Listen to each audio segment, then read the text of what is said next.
not just a case. You're not just a client. You're a person, and you deserve support. You deserve simplicity.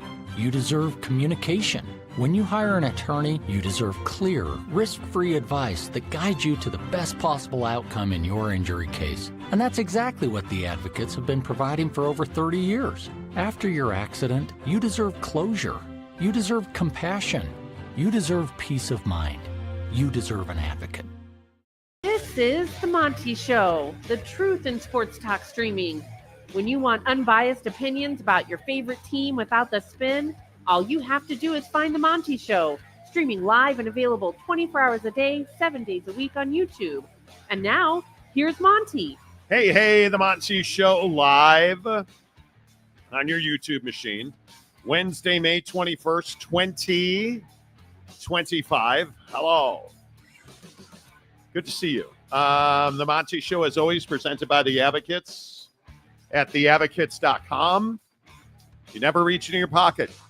You don't ever pay the advocates. In fact, you don't pay the advocates unless and until they win your case, and you still don't cut them a check.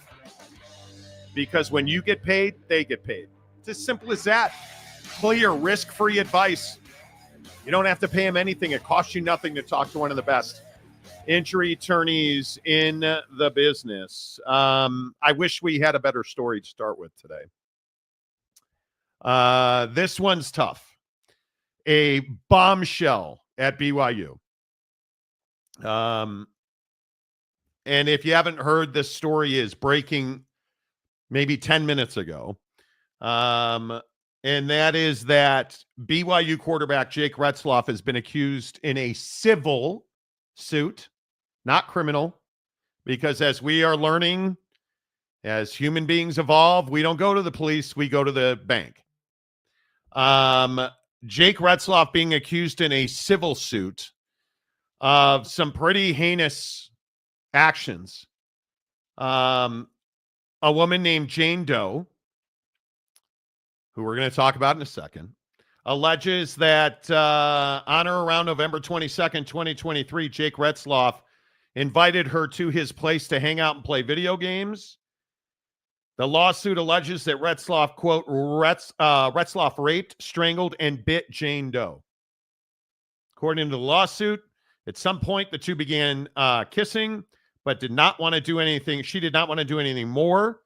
The anonymous woman claimed Retzlaff continued to escalate the situation while she tried to de-escalate and, quote, slow things down. She wanted to leave, but was scared and felt like she could not get away.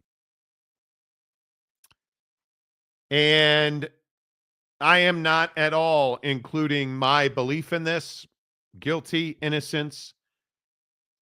BYU has to take Jake Retzlaff out of the program right now. It doesn't matter what the situation is as far as guilt or innocence, what they know or don't know. It's BYU. He cannot be part of the football program right now. I think that's the minimum. I think if you are BYU, you have to support this kid in every way possible. I think you guys know that Jake has been on the show a lot. I am surprised by the. I'm not surprised. I am stunned by this. But I'm going to say the exact same thing that I've said about all of these stories. Shannon Sharp, certainly Trevor Bauer. What are the allegations in this story? They connected on social media. She came over to hang out and play video games. You're the starting quarterback at BYU. What are you thinking? You don't get to just be a kid anymore. And if you ever listen to anything that I'm going to say on this show, talk to your young men and women about this story. I'm begging you. If you are a parent, talk to your young men, your young women, your daughters, your sons, your grandkids. This is a huge mistake by Jake Retzlaff. I don't know if he's guilty or innocent. I would tend to say it doesn't matter. For the contents of this part of this conversation, this is bad judgment. You're a high-profile athlete. You are not Mormon. You are out of your element in Provo, Utah. You connected with a woman on the internet and then had her over to your place. And she's alleging, and I don't know if Jake lives on campus or off campus. It almost doesn't matter. She's alleging, based on what is being published, that Retzlaff raped, strangled, and bit her. And let's pretend none of that happened. What am I going to say that I said to Trevor Bauer? What am I going to say that I've said every time this comes up? You are a target. You are the best quarterback in the state of Utah, and you're the starting quarterback at BYU. And at the time, you were a big shot transfer to BYU. You can't connect with a woman on social media, have her over to play video games, and start making out with her. Mm-hmm. That is what we call bullseye on your back. And now you can't play football at BYU. Jake Retzlaff, my opinion, my guess is he won't play at BYU this year. It's the reality of the situation. Is he guilty? Is he innocent? I don't know. He can't play football at BYU. Yeah, this is shocking. Like, it is really shocking. I have to say, one of the things that immediately comes to mind, just situationally speaking, based on what's being reported here, if you think about the point you were making about how he was a big-time transfer, remember, this is, someone from California coming to the state of Utah to play at BYU. Culturally, things are a lot different, and the vibe is very different. And I'm sorry, did you say culturally it's a lot different? It is. Couldn't be further different. And no, it could not. I have to say, what really pains me about this is I feel like for the first time in BYU's, history, like we've got, not history, but in recent time, I guess, we've got an issue here where a guy that I, respect, and again, I'm not going to sit here and say he's guilty or innocent. So I'm going to say, yeah, I still, respect Jake Retzlaff on a certain level. It's just shocking that this was kind of the decision made. And it really boggles my mind. Like, I sit here every time we talk about one of these situations, like, hey man, like you're on the precipice. You are 24 months away at this time from basically solidifying yourself as a millionaire for the rest of your life. Like, if you don't mess anything up, if you can stay away from something like this, just be the football player, be the quarterback, handle your business in the classroom. Like, this thing's on autopilot essentially with how good you are. Yeah. Right? That's a point I hadn't even what is he? 8 months? Yeah. I mean, right now, like right here today. Yeah. You're one more season away. June, July, August, September, October, November, December. You're 7 months away from being set for life financially for a kid who comes from a humble background and has had to work his ass off. Didn't even when we met him, he didn't even have a vehicle. Yeah. Didn't even have a car that was. Yeah. So when I think about this, it's for me personally, it's less about BYU season and all that. Like that, like football, it'll get taken care of. But more what I think about is this decision of because it's this balance, right? Mm. Hey, you're obviously a college age kid. You're in college. You're a big time quarterback prospect. Like you're that guy. And that, as you have said so many times on the show, comes with a certain level of responsibility, and it definitely comes with a certain level of danger. But here's the problem. This isn't Garden Variety University. I would agree with that completely. If this was Utah,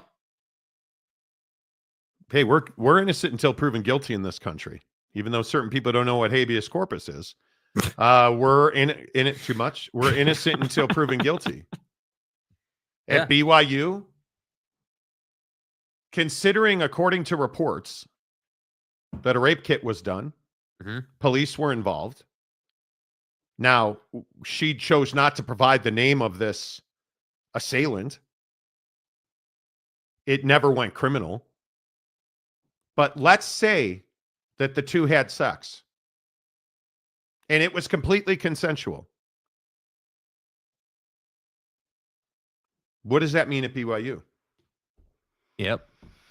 Can't play football at BYU. Oh, wait, can't attend BYU. You are not to have women or men in your dorm. This is the classic, hey, whether you knew or didn't know type thing, right? This is like, well, hey, if you're innocent but you had sex, you're still, air quotes, in trouble here. Yeah. I don't know, dude. There's about 20% of me that has empathy for the concept of, hey, you are a California kid. You're somewhere you don't know anything about, with all due respect to you, dude. And you were, I'm guessing, again, speculating, I'm guessing that dude was just trying to make friends. And one of my biggest questions here is, how did this connection, because the reporting says via social media, but we all know how that goes, right? DMs. But DMs. But my question is, was this a thing where you ran into this girl, through friends and you were out? Or was this just like you were bored one day and just jumped into your DMs and she just happened to be there? Like, I think the context of how all this happened really matters. And the thing is, and we need to keep bringing it up, obviously this is civil, not criminal. So like that really, really matters. It's two different things in two different worlds. Well, to his life, it matters, because the shame in this is he's guilty. Yeah. Oh, this was consensual. You're guilty. Yeah. Oh, this never happened. Guess what? It did, because now it's on KSL. It's in the Tribune. It's in the Deseret News. It's everywhere, bro. It's on all the college football websites. You're guilty. Oh, you're going to the combine? What do you think they're going to ask you about? Oh, the draft? Yeah, you're not getting drafted now because you assaulted that girl. I was never charged, and it doesn't matter, because in this existence, you're guilty. You're guilty. Trevor Bauer, did you guys see his game last night? He pitched for the Dodgers? No, neither did I, because he's in Korea. Oh. You're never getting. He was guilty, right? Actually, he was not. That's right. And again, what is this? And this is the double-edged sword at BYU. It doesn't matter if you're guilty or innocent. You're guilty. Facts. 100%. Dude. It involves sex outside of marriage in one of the highest profile positions in the entire, dare I say, the entire church, being a BYU quarterback. This kid's in a world of hurt, and there is no light at the end of the tunnel. And sadly, my opinion is that I don't believe he'll ever play at BYU again. You don't get away from this. This is not Harvey Unga. This is not Jamal Williams, possession by consumption of alcohol. No, substance abuse is different than this. This is sexual assault. And what sucks about this is it's civil and it's Jane Doe. Talk to your boys about this. This person, and I am not believing she's lying or telling the truth. It doesn't matter to me. If you're going to wreck somebody's life, do it with your name on it. If you're going to file a civil suit where you're clearly going after financial remedies, put your name on it. Why didn't you go, like, if this was so heinous, and I'm going to read you, I would point you at KSL.com. Mitch Harper wrote a story on it. I think Mitch is the go-to guy on BYU sports. I would go there and read the story.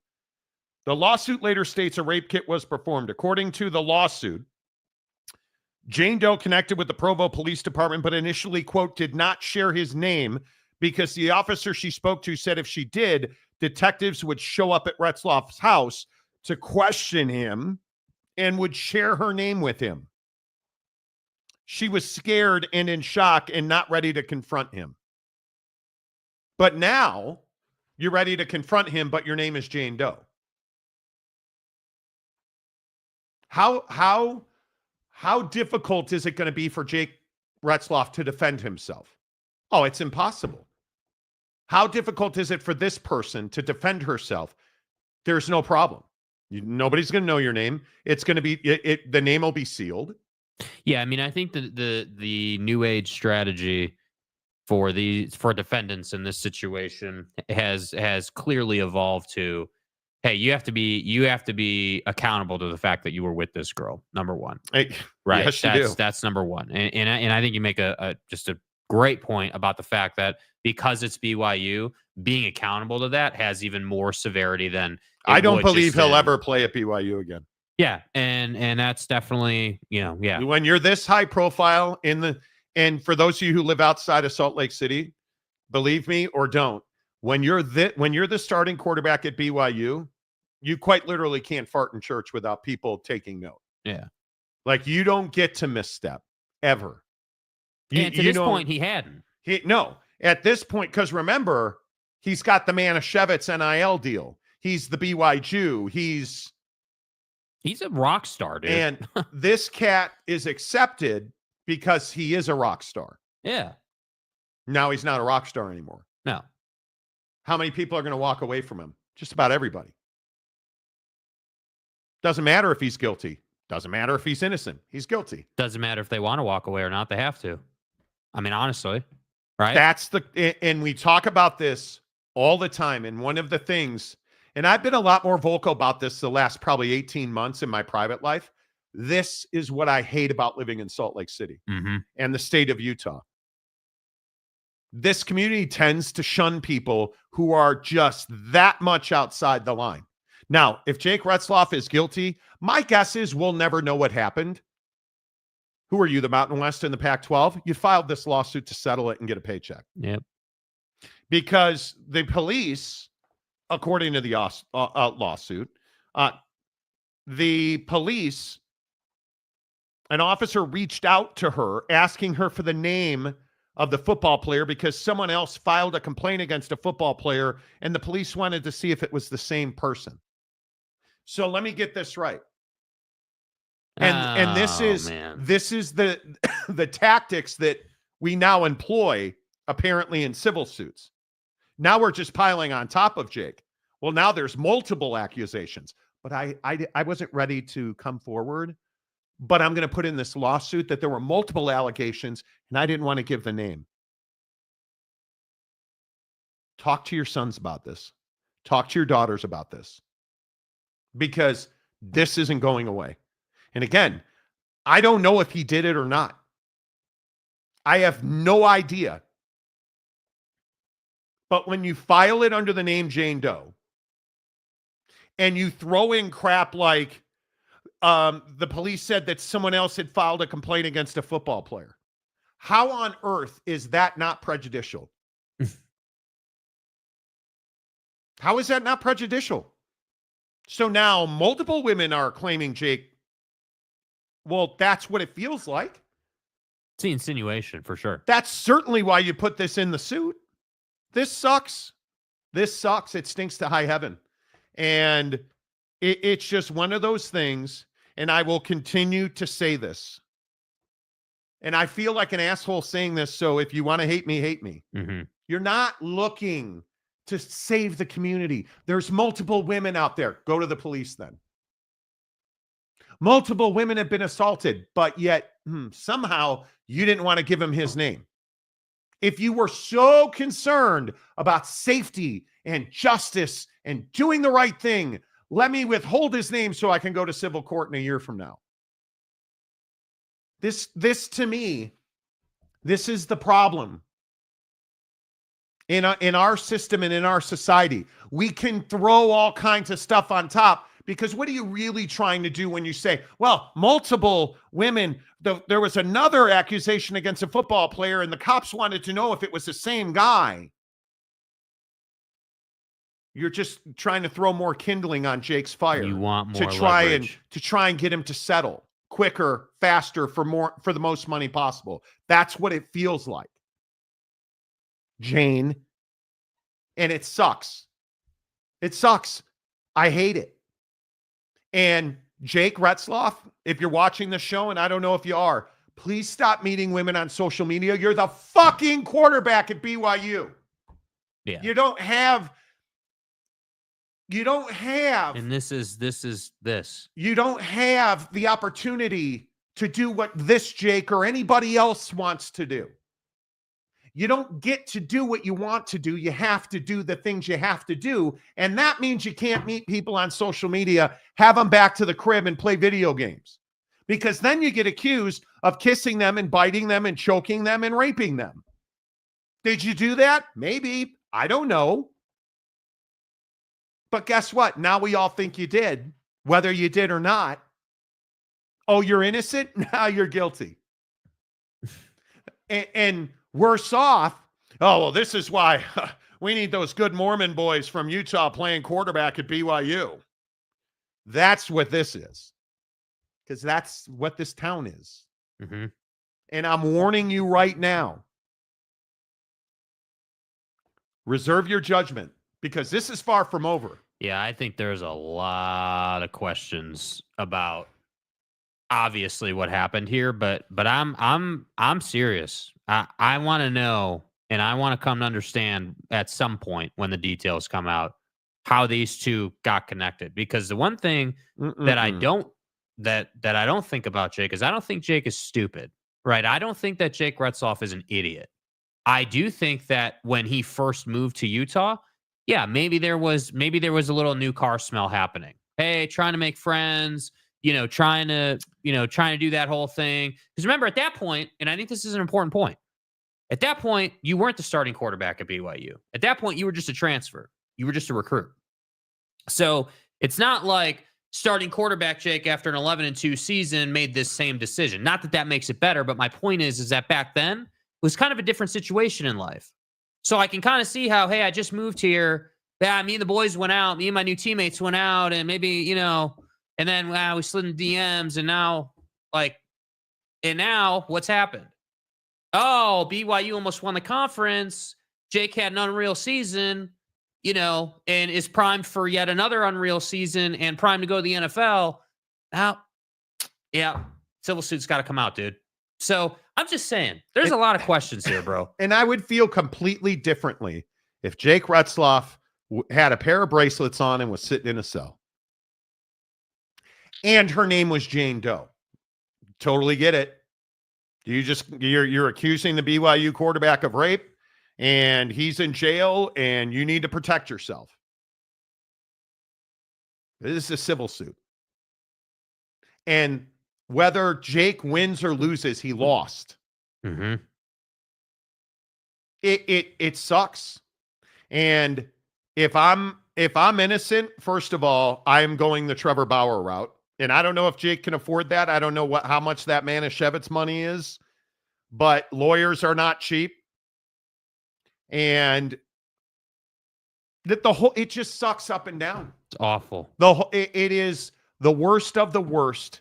And again, I will continue to say this. Talk to your kids about social media. Talk to your kids about sexual assault. Talk to your kids about what happens. And if you're a father of sons, please, and Jake can testify to this, we had these conversations. Mm-hmm. You don't have women that you don't know in your apartment alone with you. No. In your dwelling, your living space, your bedroom, because you lost. There is no winning. Hey, I got laid. And then what happens when the knock on the door comes? What happens, Trevor Bauer, when you connect with a San Diego Padre fan and you have the kind of sex that you two apparently liked to have? Oh, and I was exonerated. Cool. Have fun in Korea. Great watching your reels in Korea of you striking dudes out. How many championships didn't you win with the Dodgers now? And now, bro, Jake Retzlaff, do you really believe that this you think he gets drafted now? Because he's not going to play at BYU this year. Yeah, well, his legal counsel has commented publicly. Now, Amen to that. and we'll put it on the screen momentarily. But basically, has said they're going to prove his innocence through the judicial system. And I would love for that to happen. Mark Bouty, I am counsel for Jake Retzlaff. I have met him. He is a nice young man. That's not good. He is also factually innocent, and we look forward to proving that innocence. Jake's focus this year will be on football. We don't try cases in the media. We will respect the process and establish Jake's innocence through the judicial system. See, now this is God damn it. This is, I gotta say, this is now a huge conversation based on this statement. Not to dramatize things, but I agree with you. BYU's in a hell of a position here, and listen, he they're can't. not in a position. Jake Retzlaff has to be removed. But how much confidence from do you school. have that they'll actually do that? Oh, That's I think fine. that. That's all You know fine. what the Like, problem is? I have real confidence they will do that. Yeah. I have zero doubt. You cannot listen. God, Again, and a I new just AD too. will continue to say this repeatedly. It doesn't matter if you're guilty or innocent. He had sex with a woman outside of marriage, allegedly. Dude, they drop kids out of school for watching our movies. Do you guys understand that that's who we're talking about? It isn't a right or a wrong. It's honor code. It is not about winning football games. What's your favorite Bronco Mendenhall Football's statement? fifth, bro. Football's fifth. But see, and I don't disagree with any of that. And I'm not at all looking to be argumentative, but I'm curious in today's day and age with where BYU football is at, right? What is the stance of the school? How is your new AD not going to put out a statement on this? You know what I mean? Like, they have to do these things. Like, your new AD is going to have to put out a statement on this. At a minimum, I mean, you're saying he's not going to play at all this year. I think the minimum is he has to be removed from the program for now. Like, until this is all said and done, whatever that looks like. Yeah, it sucks. It sucks. And I can only tell you, I don't think anybody believes that Jake is not a nice guy. You spend 5 minutes around that cat and you're like, dude, that's a good dude. All that's out the window now. Yeah. It's all out the window now. And he doesn't have the very fact that the first thing the lawyer said is, I've met him. Well, that's nice. Well, I don't care. It doesn't matter if Jake's a nice guy. And if I'm Jake Retzlaff, I need somebody that is absolutely a monster, a savage as an attorney. Yeah. Because let's say that Jake is innocent. He's factually innocent. He's still kicked out of BYU. It doesn't say they didn't have sex. It doesn't say it was consensual. It says he's factually innocent. You're done at BYU. Okay, cool. Because right now, let's be real honest, football doesn't even matter at this point. Because you're not well-to-do. Your reputation has been shredded.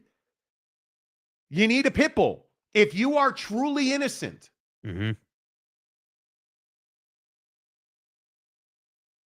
you need somebody to take the Trevor Bauer route. We're going to fight this with facts. And those facts can't be, hey, behind the scenes, we're going to play this out in court. Well, you play this out in court and you might never play football again. Yeah, that's what I mean. You have to fully embrace the fact that this is a public nature. Show me the DMs. Have you had any contact with her since the day she walked out of your apartment claiming you raped her and strangled her and put bruises on her thighs and bit her? Do you have DMs? Do you have text messages? Did you where is it? Because I need to see it. And I hope people understand he's not going to get the benefit of the doubt. He's not. Because BYU is going to, in my opinion, remove him from school. Because I would also remind you, if you're a female student at BYU and this allegation's been made, how safe do you feel about Jake Retzlaff being on campus? Seriously. You have an accused sexual assaulter who is accused that thanks to this woman now multiple times. Well, we hung out and we played video games, but let's not forget that, would she share the name because, there was someone else filed a complaint against a football player and the police wanted to see if it was the same person. Well, what that tells me is you're accusing him or at least insinuating, at the very least, he's been involved in multiple things. You can't have him on campus. Can't have him on the football team. No. The privilege and the honor that comes with being a BYU football player, the absolute rock star status that comes with being the starting quarterback at BYU, you can't have that kid on campus. That can't happen. But I'm telling you now, if he is truly innocent, as his lawyer says, if he's truly innocent, I want body armor. I want heavy artillery. Yeah. Because the Manischewitz deal is gone. His NIL deals are gone. His scholarship is likely gone. He's lost money in the NFL draft. You can just mark that down. If he ever gets drafted now. If he didn't do this, you need to go after Jane Doe, which is why I hate that she's able to file as Jane Doe. Now, obviously, they know who she is. But why should she be able to hide behind anonymity when you're wrecking somebody's life who now has come out through his lawyer and said he's innocent, factually innocent? If it was this serious, why didn't you go to the police? I was scared. You're not scared now? You're not too scared to file a civil lawsuit and ask the man to pay you? Yeah. When you had police protection previously, because you were so... Come on. This is dirty. This is dirty. And again, I'll go back, and I'm probably ranting now, but it is what it is. Yeah. Hey, Jake, congratulations. Nice job getting on social media to get a piece of ass. Because how many times have we talked about it on this show? You can't do that. No. And that's not unique to BYU athletes. You can't do that. If you are any athlete, you can't do that. If you are anybody of stature, you can't do that.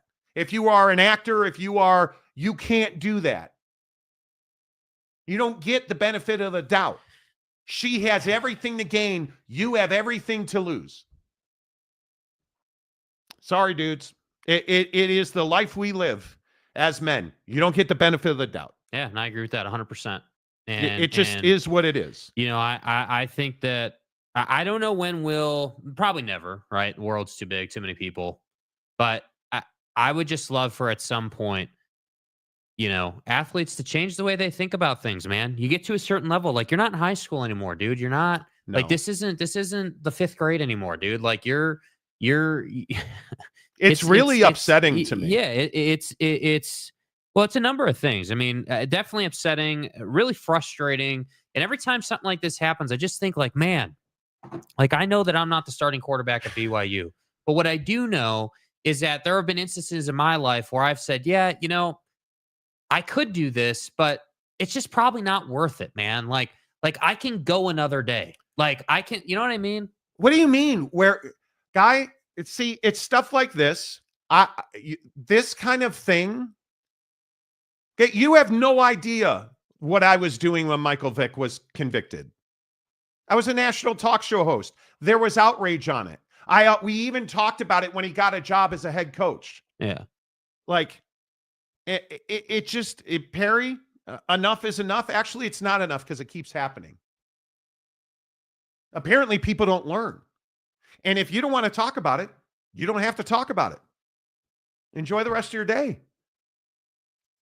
Like, you guys, I think people think this is like no big deal and it'll just go away and it'll just blow over. No problem. This doesn't just blow over.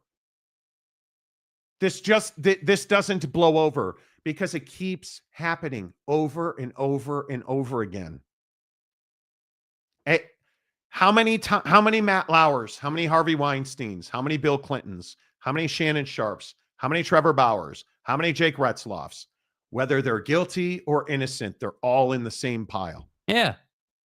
It just doesn't matter. Why do we not want to talk about this, dude? How many Kobe's? How many Ben Roethlisbergers? How many high profile Patrick Kane? How many high profile male athletes will make the same mistake to get laid? How many? Somebody help me with it. Because I don't, why aren't we talking to our kids about this? Social media is an absolute weapon of mass destruction for young people. Yes. And we won't talk to them about it because it's awkward. I don't want to talk to my kid about sex. Yeah, you do. Yeah, you do. Yes, in fact, you need to.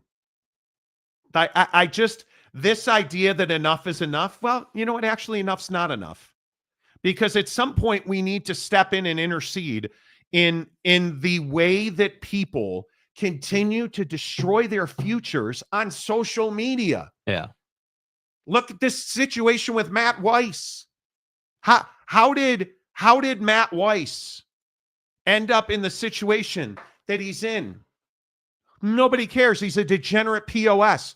You know who's not the degenerate POS? The thousands of young people he victimized because he broke into their social media accounts, stole their new photos, and who knows did what with them. Did anybody talk to those kids about not taking nude photos, not trading them on social media, not putting them in cloud accounts?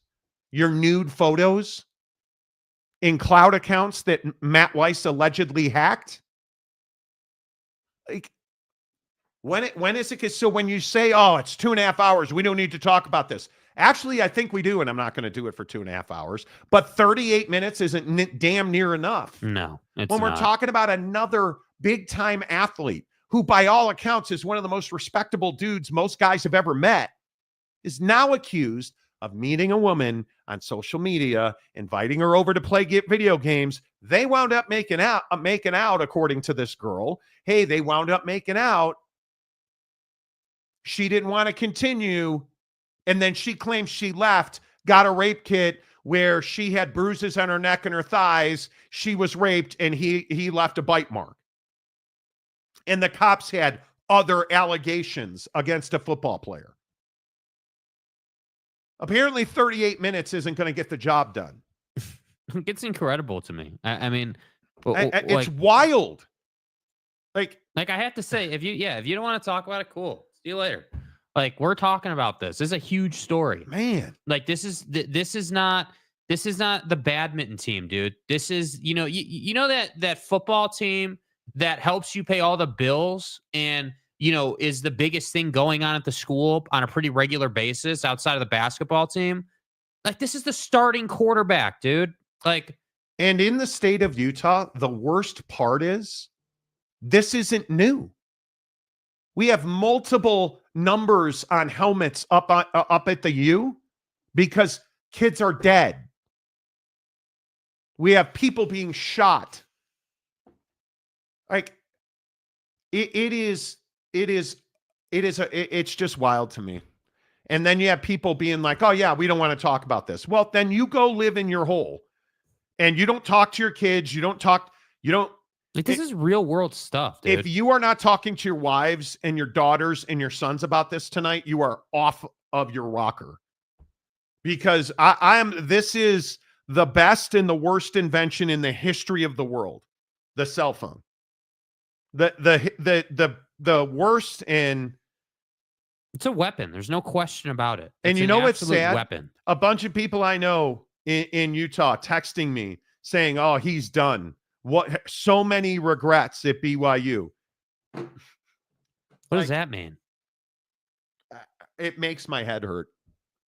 It makes my head hurt because if this is going to sound whack, I almost hope he's not innocent, because if he's innocent, this isn't a horrendous tragedy.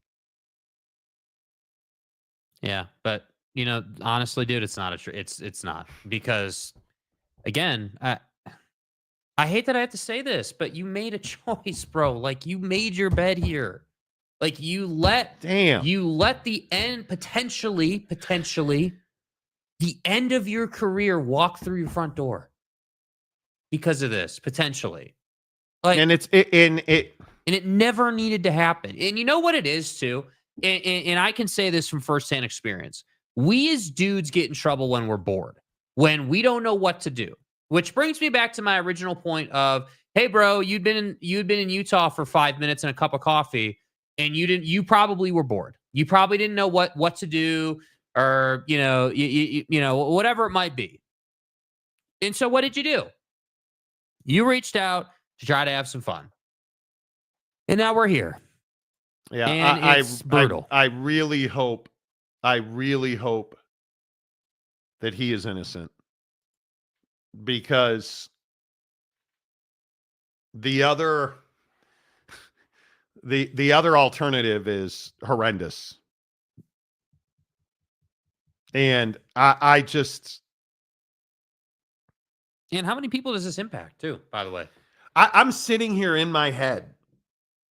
Is it worse if he's innocent, or is it worse if he's guilty? Well, it's clearly worse if he's guilty. Clearly worse if he's guilty.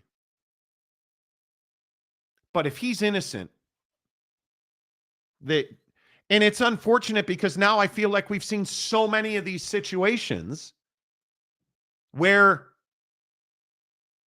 and maybe it's not so many of these situations, because how many guys have been innocent? I don't know. Is Shannon Sharp innocent? We'll never know. But what did you say to me when this story broke like 5 minutes before the show started? Well, you haven't heard a word one about Shannon Sharp lately. Nope. And by the way, dude's putting out new content every day.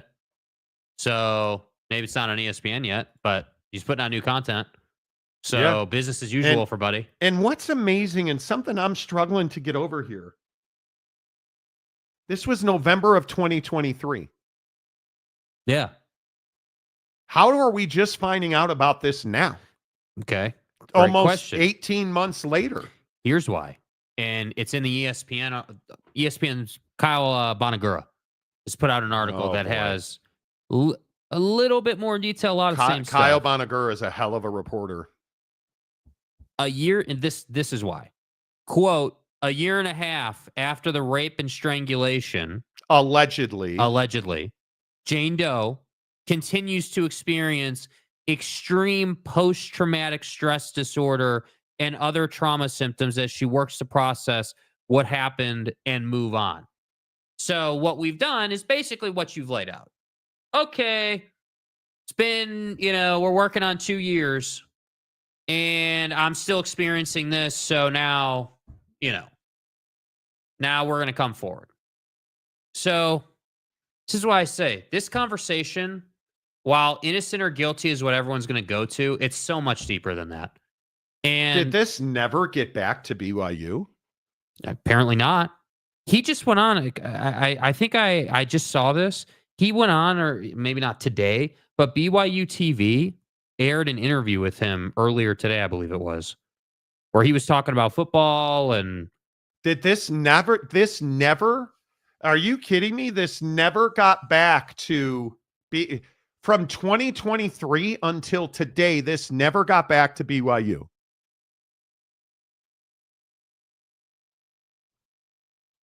How bad of a look is this for the Provo Police Department? Because nowhere in this story, unless I'm wrong. yeah, 4 hours ago, The lawsuit states a rape kit was performed, pictures taken of a cut on her lip, the bruise around her neck and her inner thighs. Jane Doe connected with the Provo Police Department, but initially did not share Retzlaff's name because the officer she spoke to said if she did, detectives would show up at Retzlaff's house to question him and would share her name with him. How bad of a look is that for the Provo Police Department? Are you out of your mind? Okay. I don't believe for a second that Provo police would be like, hey, Jake, Karen Smith says that you bit her and raped her. Yeah, when you guys were playing Atari. Hey, is that true? Oh, it's not? Okay, well, you have a good night now. That's not the way rape investigations work. She was scared and in shock and not ready to confront him. At some point after speaking to the police, according to the lawsuit, an officer reached out to her asking for the name because someone else filed a complaint against a football player and the police wanted to see if it was the same person. And the inference is she never gave him the name. So you are so... This is absolute bullshit, in my opinion. Agreed. Are you out of your mind? The math isn't mathing here. And wait a minute.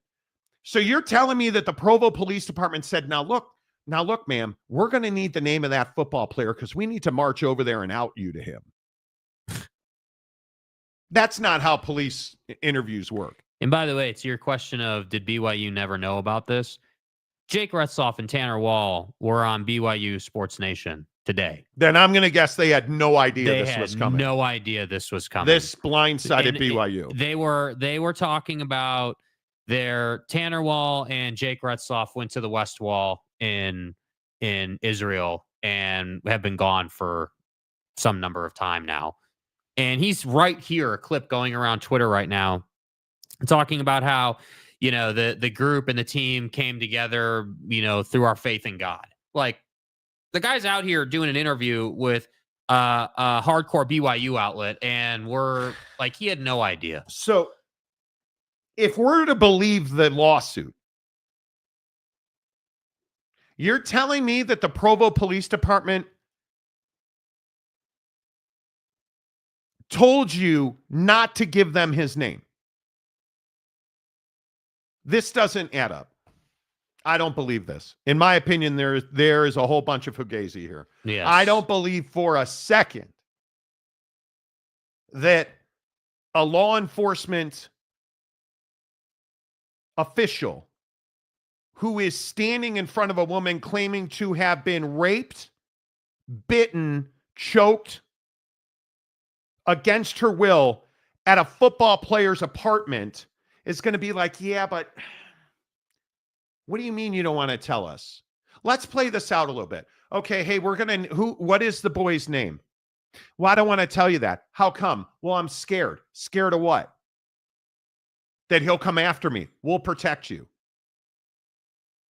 At what point does a cop say to a rape victim, a woman standing in front of him with a cut on her lip, bruises on her neck and her thighs, who's gotten a rape kit or is going to get a rape kit, so they collected DNA then. If they did a rape kit,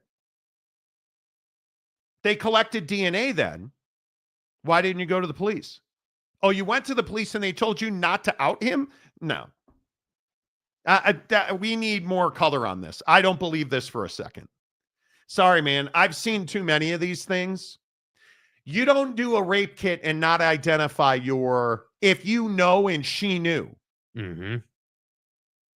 You're going to get the weight of that hospital. You're going to get the weight of that police department.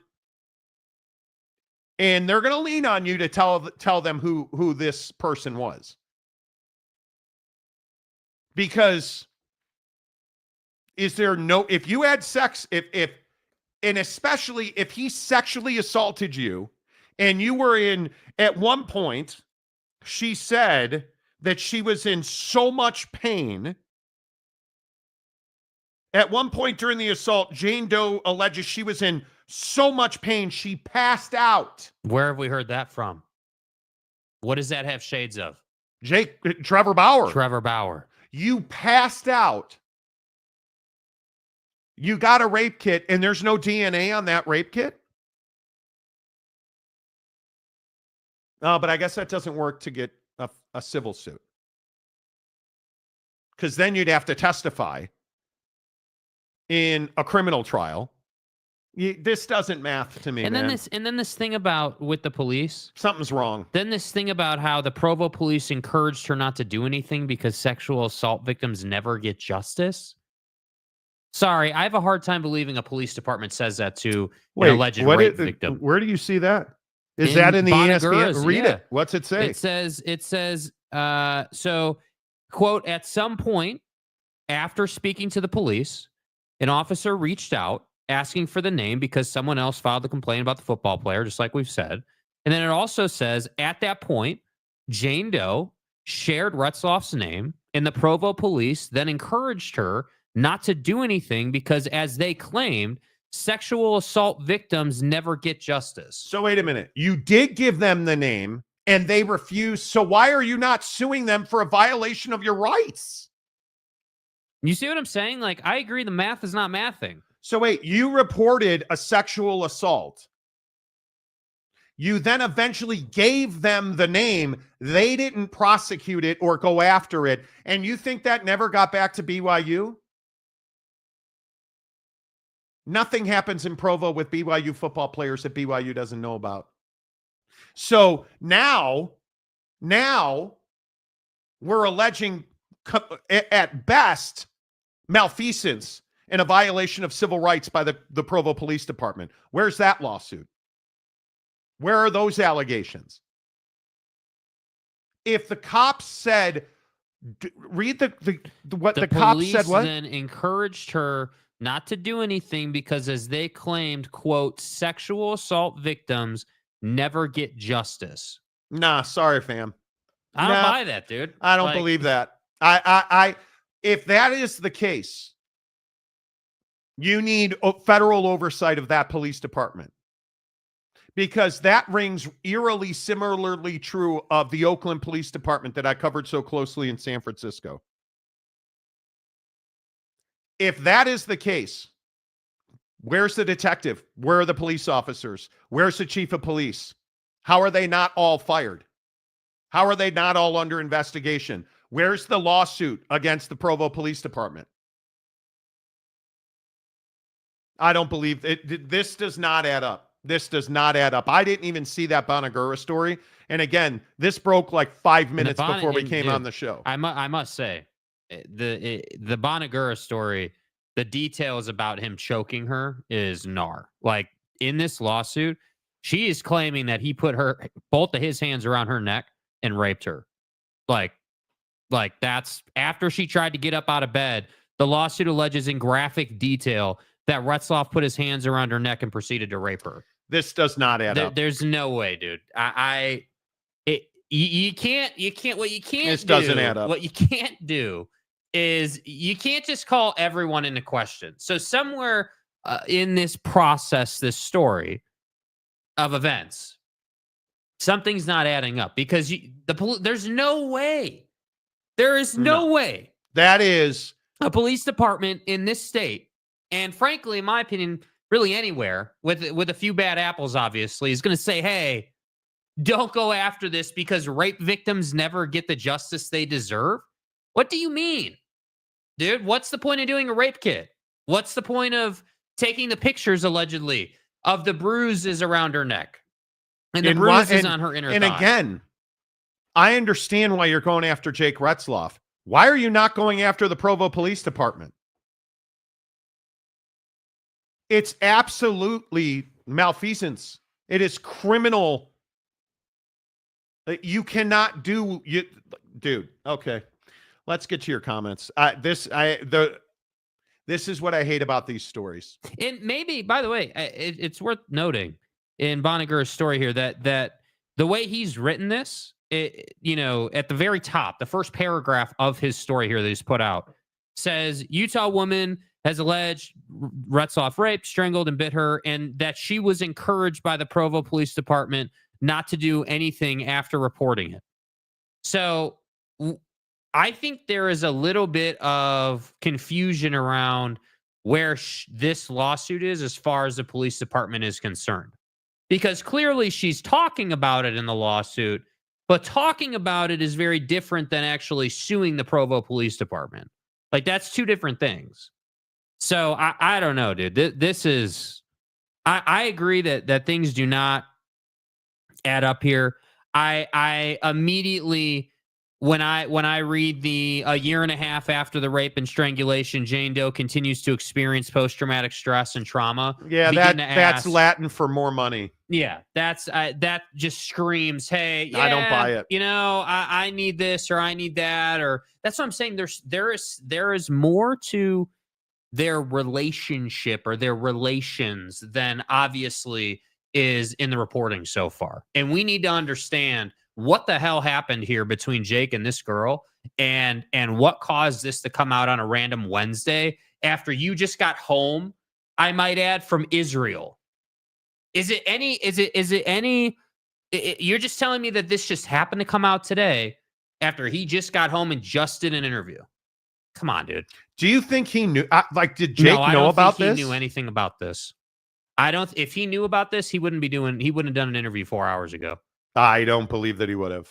No way. I'm amazed by it. And by the way, if he knew about it, Tanner Wall wouldn't be there with him, and all those guys wouldn't be doing that with him. So, they wouldn't be doing that with him. Yeah. BYU would not have put him on. I don't think Jake would have put BYU TV in that position, because now, hey, a pilgrimage to the homeland, like a religious. They've got video of him touching the wall during that interview. Like, This does not seem right. This does not seem right. It never adds up. And the problem is, when it does add up, it is as simple as A plus B equals, yep, dead to me for life. That's not what this is.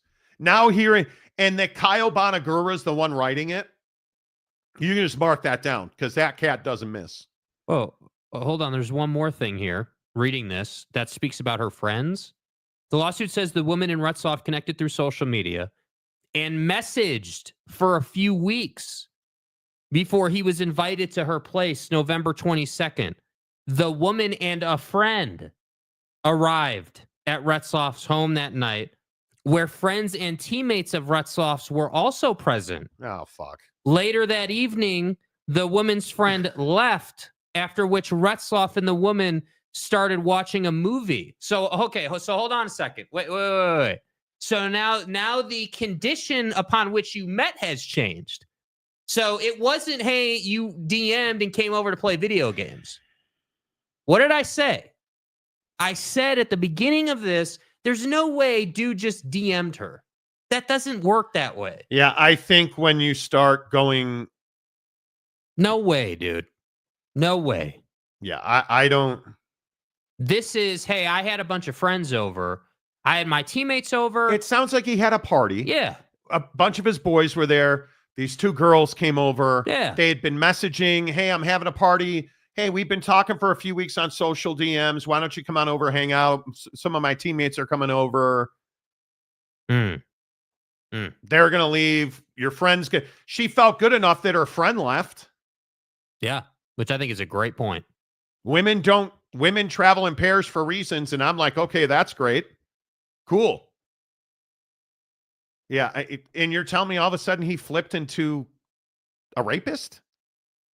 Yeah. Something doesn't seem right there. Yeah. But it is what it is. Read the whole story real quick. Let me get through some of the... Yeah. Just go through that, because I don't want to keep piecemealing this. It's too frustrating. TJ Beck gifted 20 Monty Show memberships. TJ, thank you for that.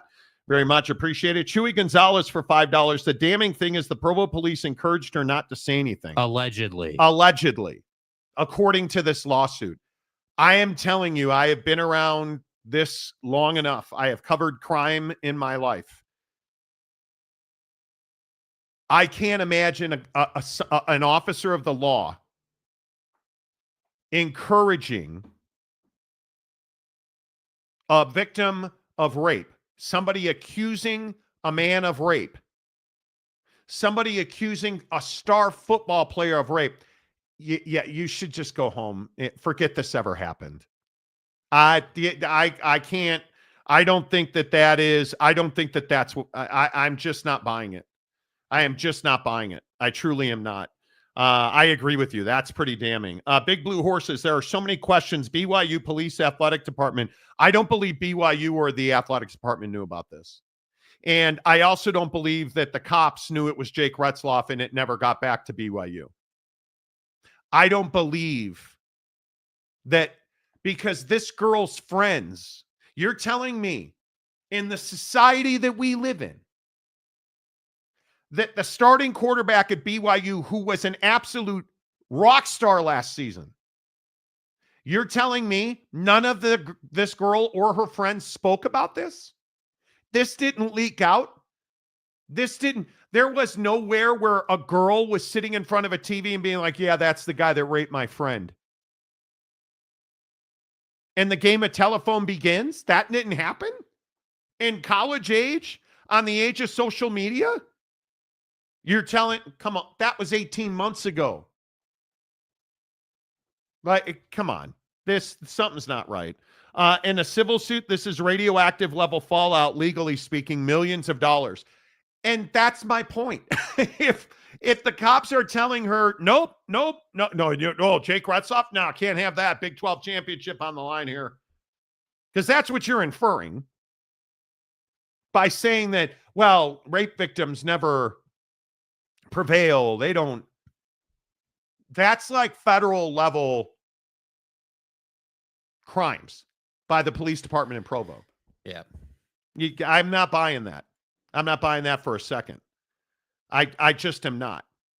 And if I think back, the only other guy that I can pull besides Trevor Bauer is Matt Irsay. Yeah. Similar situation, allegedly. Where he was accused of being involved in a heinous gang rape at a house party in college. He can go to San Diego State and drafted in the NFL and then got cut because he was alleged to have been somebody that was, one of multiple people that sexually assaulted a woman. And then it came out he wasn't even at the house. But he got cut, lost a bunch of money, kicking in the NFL again. But got caught, lost a bunch of money. I don't know. I'm not saying, listen, I don't know what happened. But generally, these things are linear. It's why you knew the Duke lacrosse thing was bullshit from the jump. It's why you knew, you just know.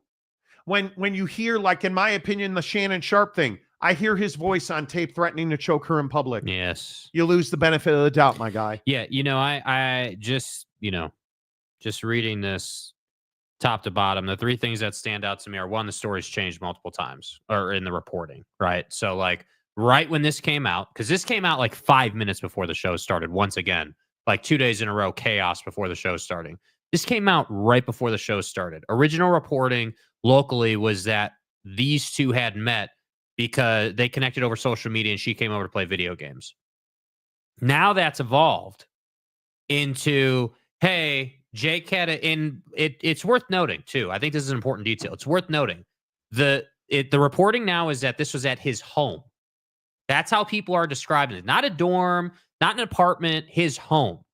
So the story goes, hey, had to get together, teammates, and these two girls came over. Retzlaff and the girl had been messaging for a couple of weeks, and they had messaged, according to Kyle Bonagura at ESPN, in October. So they had been messaging for a couple of weeks leading up to November 22nd, the night of this party. So he's living off campus, it sounds like. Yeah, at his home, as it's being referred to. Everybody leaves. She stays. They watch a movie. They start kissing.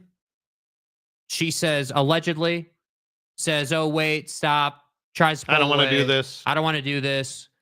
And she alleges that he put his hands around her neck and raped her. That's the story. Yeah, and then the police department thing is just ridiculous. I mean, I won't believe that until we have evidence of that. Derek Roche, a member for 23 months. This is church sex abuse cover-ups aren't new and have included authorities looking the other way before. But is that what this is? Is that what we're thinking this is? This isn't a church member, dude. Yeah, this doesn't feel like that because he's not LDS.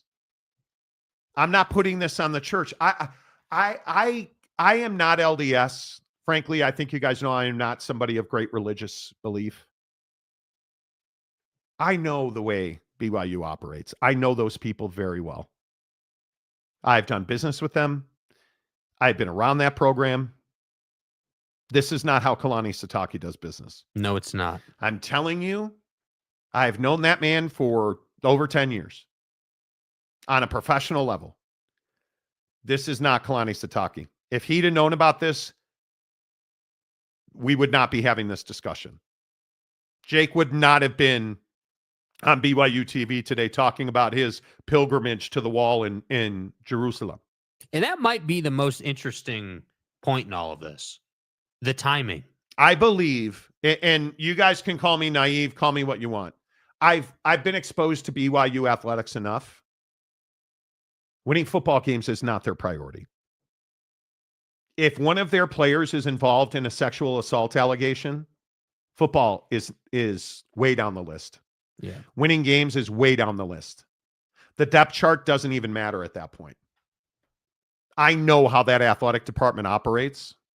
I know what Tom Homo's legacy means.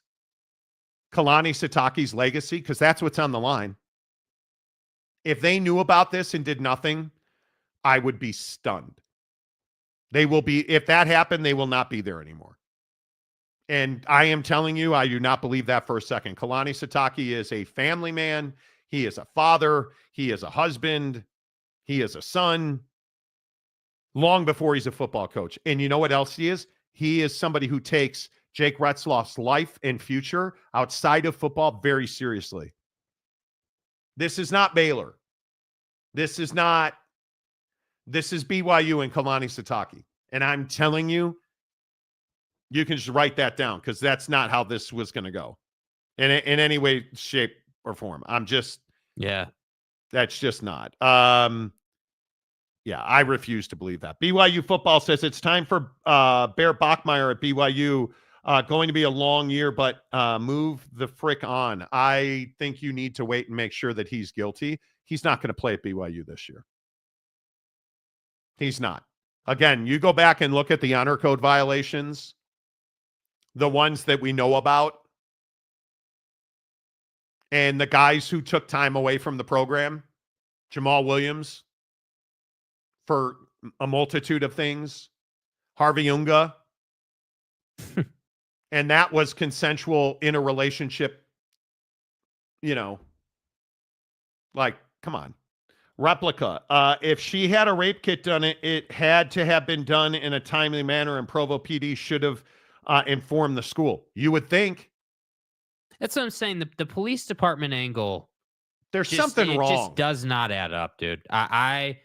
Look, if you're tinfoil hat guy about the church and the police department, that's not me. I'm not in that place. And I'm, until I see evidence that says they did this, the police department did this, or that BYU knew in any way, shape, or form. BYU knew, like, I'm not going that far. And the hard part is, and I'm going to keep saying it, dude, the story has changed like 3 times, right? About what's happened, how this went down, like. So I'm just telling you, this is going to evolve over the coming days. I am very curious. Can you look and see if you can find the attorney representing this girl? Who is the attorney representing this girl? Because that's going to tell us a lot about this filing. Johnny, football really needs to police itself better and do background checks or vetting itself. But Jake Retzlaff doesn't have a checkered past. Jake Retzlaff, that's what's so hard to believe about this. Jake Retzlaff, this is, no. I don't think that's what this is. Chris Faithful, she told the police his name. I need to know that. Watch, it's going to be a bunch of people who are pushing her to file some kind of suit. I'm trying to get some money out of it. I don't know if that's the case. I mean, she's clearly looking for a payday, or this would have been a criminal case. Statute is not run out. There was a rape kit done. There's evidence. There's DMs. She's got friends. Who did she testify to? Who did she go to and say, hey, Jake Retzlaff raped me last night? She went to somebody. If she left that apartment and went to a hospital and had a rape kit done, because that's the only place you can do a rape kit, if that in fact happened, who did she talk to about this? Who was her first phone call? Was it mom? Was it dad? Was it best friend? Somebody. Where's that testimony? Who did she speak to? That's what I'm trying to figure out. Because why are you not pressing this criminally? This is a heinous sexual assault. Something's not right. Something is not right. There's too many holes in the story. I agree. Loner phone. I think mental illness is what's at the heart of the matter. What are you talking about? Washcloth, cops being cops. Yeah, I'm not one that paints with a broad brush.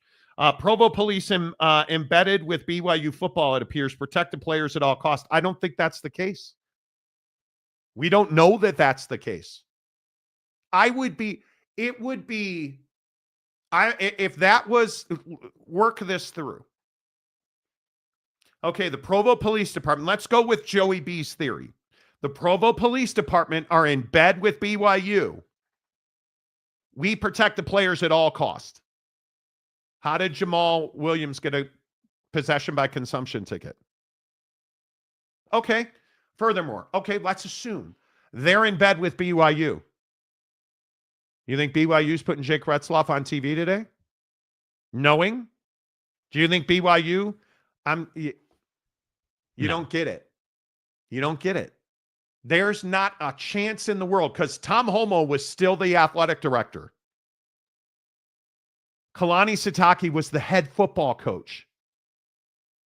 If Provo police are embedded with BYU football, that would mean, hey, Tom, yeah, we have this gal who's accusing Jake Retzlaff of a pretty heinous sexual assault. She's claiming he raped her, and she went to the hospital and got a rape kit. We're going to quash it, but that's how those things work. Yeah.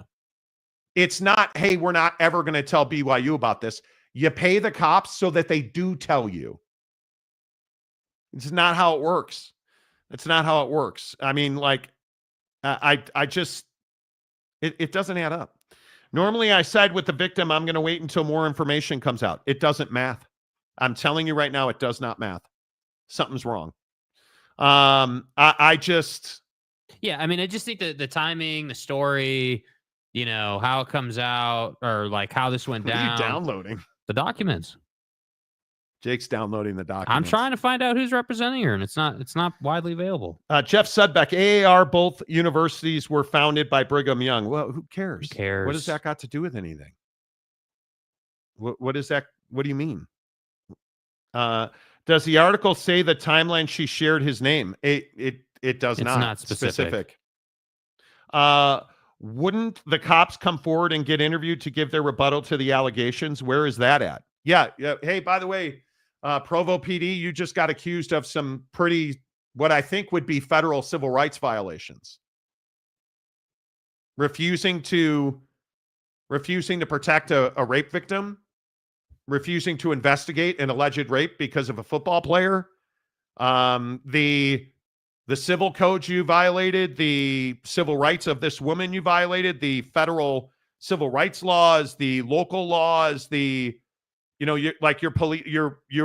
fiduciary responsibility as a peace officer. You know, other than that, it would appear by these allegations they did nothing wrong.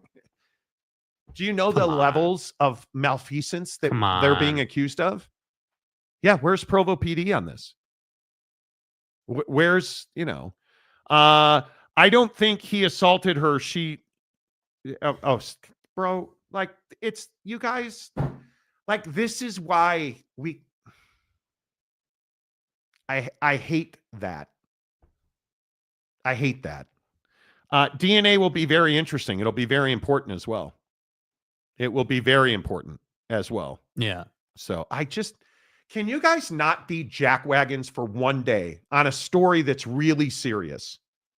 Can you? I mean, Yeah, I mean it's not that difficult to not be an idiot about this, dude. With all due respect, like, yeah, I kind of agree with somebody texting me right now. Where's the chief of police? Because these are heinous accusations. Yeah, and can you guys not just not be an idiot? I guess I expect too much. Joking about sexual assault BYU football is not funny at all. Roche, the church doesn't have to be behind it. Their followers can be zealots with cognitive. I mean, I guess so. But again, if the cops are covering it up for BYU to protect BYU, they would tell BYU. I think that theory's kind of out the window. I think that theory's kind of out the window. I cover this stuff on my main YouTube. Stop.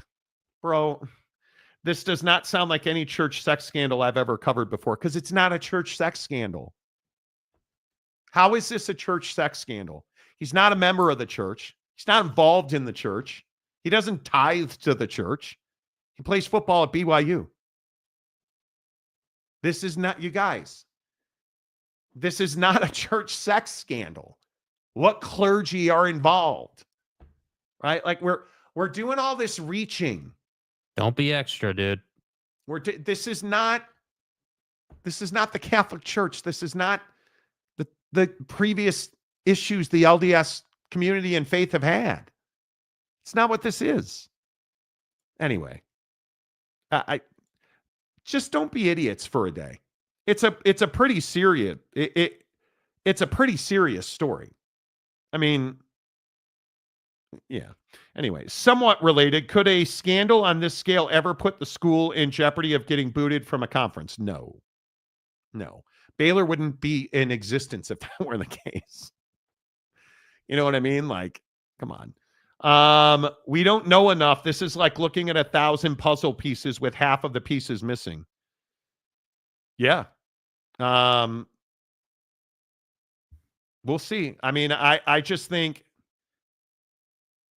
we'll see. I don't know. And just sitting here reading the furtherance of it, I think it is. We need to wait and see what exactly happened here. But I think you can pretty surely say that Jake Retzlaff's never going to play football at BYU again. Brutal. Guilty or innocence, he's guilty, unfortunately.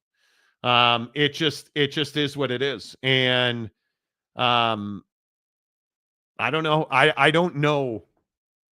We need to figure out who her attorney is because that's going to tell you quite a bit. Me Too started it. No, it didn't. With BYU not being Michigan, I feel death penalty is at least the least of BYU's worries. I don't think they're worried about that. You know, like it just isn't. You know, Damian Fowler, man, I don't think any of you hyenas in the chat have daughters. Like That's what I mean, dude. It's it's not funny. It's not funny. Like you're joking about a situation where lives are being forever damaged and altered and they will never recover. You understand that, right? Like Jake Retzlaff will never recover from this. This woman, whether she was truly sexually assaulted or not, will never recover from this. Her name will be out.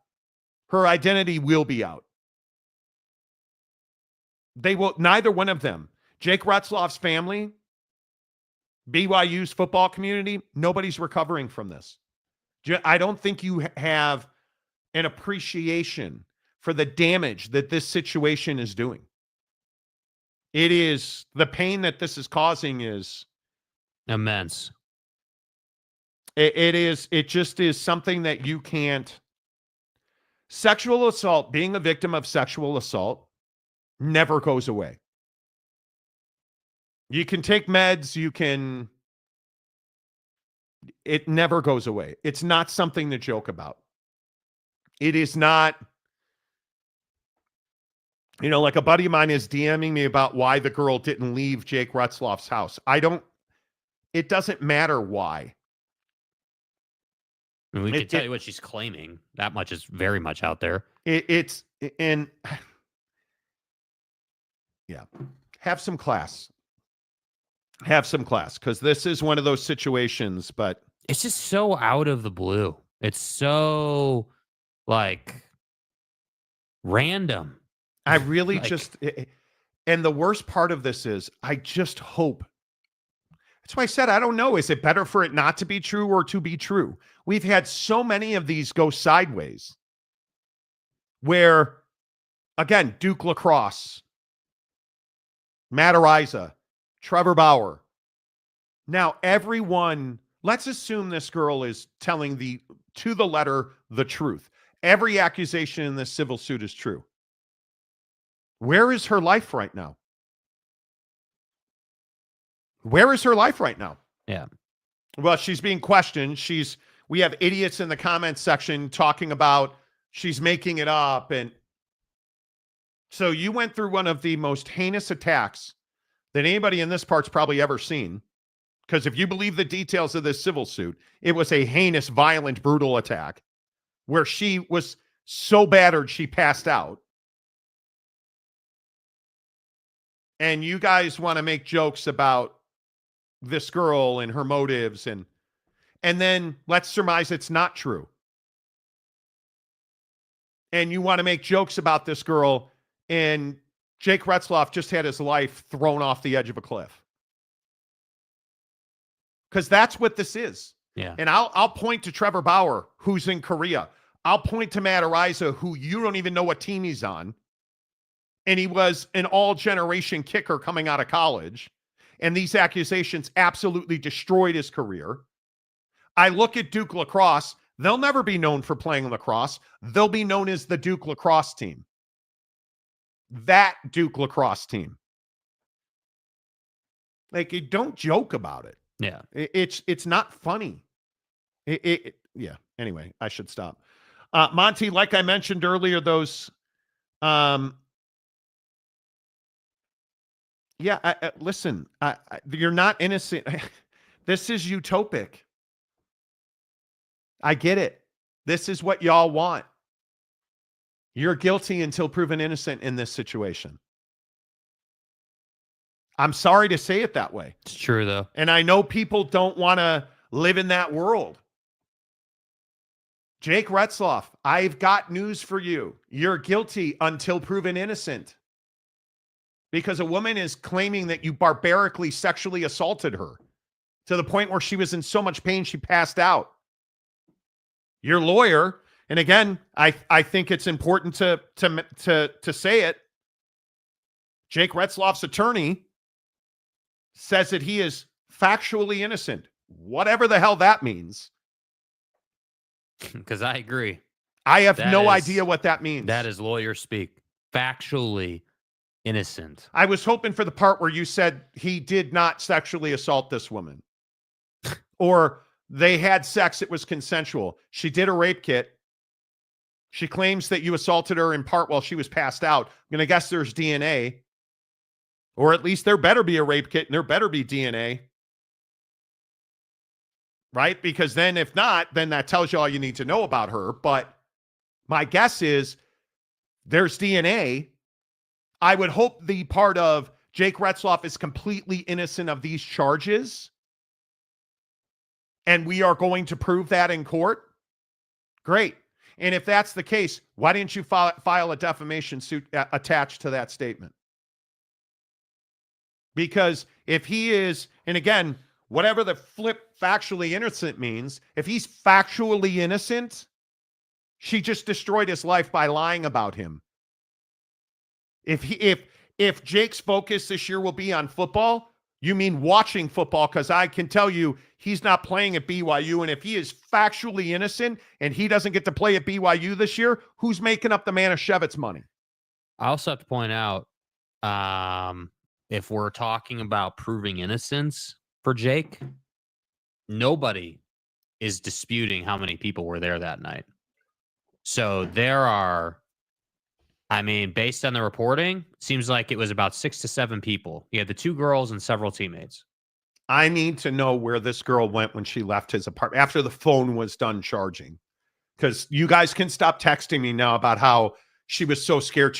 Apparently there's reporting out there that she allegedly stayed at his apartment or home and charged her phone before she left. What that has to do with anything. I haven't seen anything about that. What that has to do with anything, I don't know. I don't know where that's coming from. I'm telling you, I'm getting multiple texts about it. What does factually innocent mean? And if somebody wants to explain that to me, I would love to know. And maybe we can call the attorney and ask, hey, what does factually innocent mean? See, and this is something that I want to point out too, because I think it's the responsible thing to do. The national guy covering this, Kyle Bonagura for ESPN, doesn't talk anything about how, like, the Tribune in their article has this paragraph that talks about the woman was scared and panicking, she said in her lawsuit, laying on his bed, waiting for her phone to charge so she could call a friend. She alleges Retzlaff fell asleep, but soon woke up again and began forcefully kissing her and touching her. So he was asleep and you didn't leave? So here's my problem. Run. Here's my problem, okay? This is my issue. So, and this, by the way, the attorney is based in Los Angeles that is representing Jake Retzlaff, which is where he's from. But here's the thing that I'm just a little bit confused about. So I don't think we have a lot of clarity on how this allegedly happened, right? Because now the Trib, I have to say, is notorious for being negative in some stories, like being a little bit like graphic, a little bit edgy, a little bit rough. And so when I see in their story that they're sitting here talking about how Jake was asleep and you were laying in his bed while your phone was charging and you didn't run, and I didn't in the national story with Kyle Bonagura, who I trust a lot. I've been following Kyle Bonagura for ages. I don't. He's got no reference of this, and allegedly this is in the lawsuit. I haven't seen the lawsuit myself firsthand, obviously. So the point here is that the math is not mathing here. You're telling me. Let me get this right. So you're telling me, newly in Utah, Jake Retzlaff has teammates come over.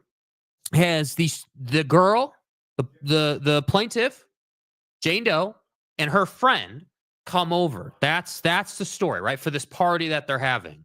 One thing leads to another. Everybody leaves, including Jane Doe's friend. They start watching a movie. Jake allegedly does what she's claiming he did. Then we graduated to, hey, this all went down. You are now laying in his bed. He fell asleep. And you didn't leave. And the guise of you not leaving was your phone was charging. But you're laying next to someone you describe as an absolute monster, as just an awful person, right? Who now is a rapist and has sexually assaulted you. I really struggle with this type of situation because obviously, Jake's been on the show multiple times. We know Jake. We've talked to Jake. Up until this point, I've known Jake to be a pretty respectful individual. Obviously a religious guy. Obviously a good dude, grinder, right? If y'all go back and listen to the interviews on the channel. This kid's on our channel talking about how, he had to earn his reps in high school and how, he didn't have a ton of offers and then found his way to BYU. And it was a great story. And what's difficult is I'm looking at this Trib story as I'm talking to you guys and I'm like, yeah, dude, like none of this adds up. Saying that, like in the story right here, it says Jane Doe went to the hospital a few days later and had a rape kit examination completed, according to the lawsuit. She also reported to Provo. She also said she reported to Provo police, but the lawsuit says she initially did not tell the officer whom she was accusing of the assault, fearing that detectives would question him and share that she had reported him. Quote, she was scared and in shock and not ready to confront him. this doesn't make sense. So you were comfortable. You had been talking for a couple of weeks. You clearly knew him well enough. You clearly were all fine to go to the party. And then you're saying that this happened. My issue here is this doesn't add up. And I agree with everything he said that Jake is guilty whether he wants to be or not. And I would agree that as more details come out and as we look at this, we look at what his lawyer said, we look at what she is alleging. Like, I don't know that Jake can play at BYU anymore. And I don't know that he ever will. And the shame in that is we don't know what's true or not true.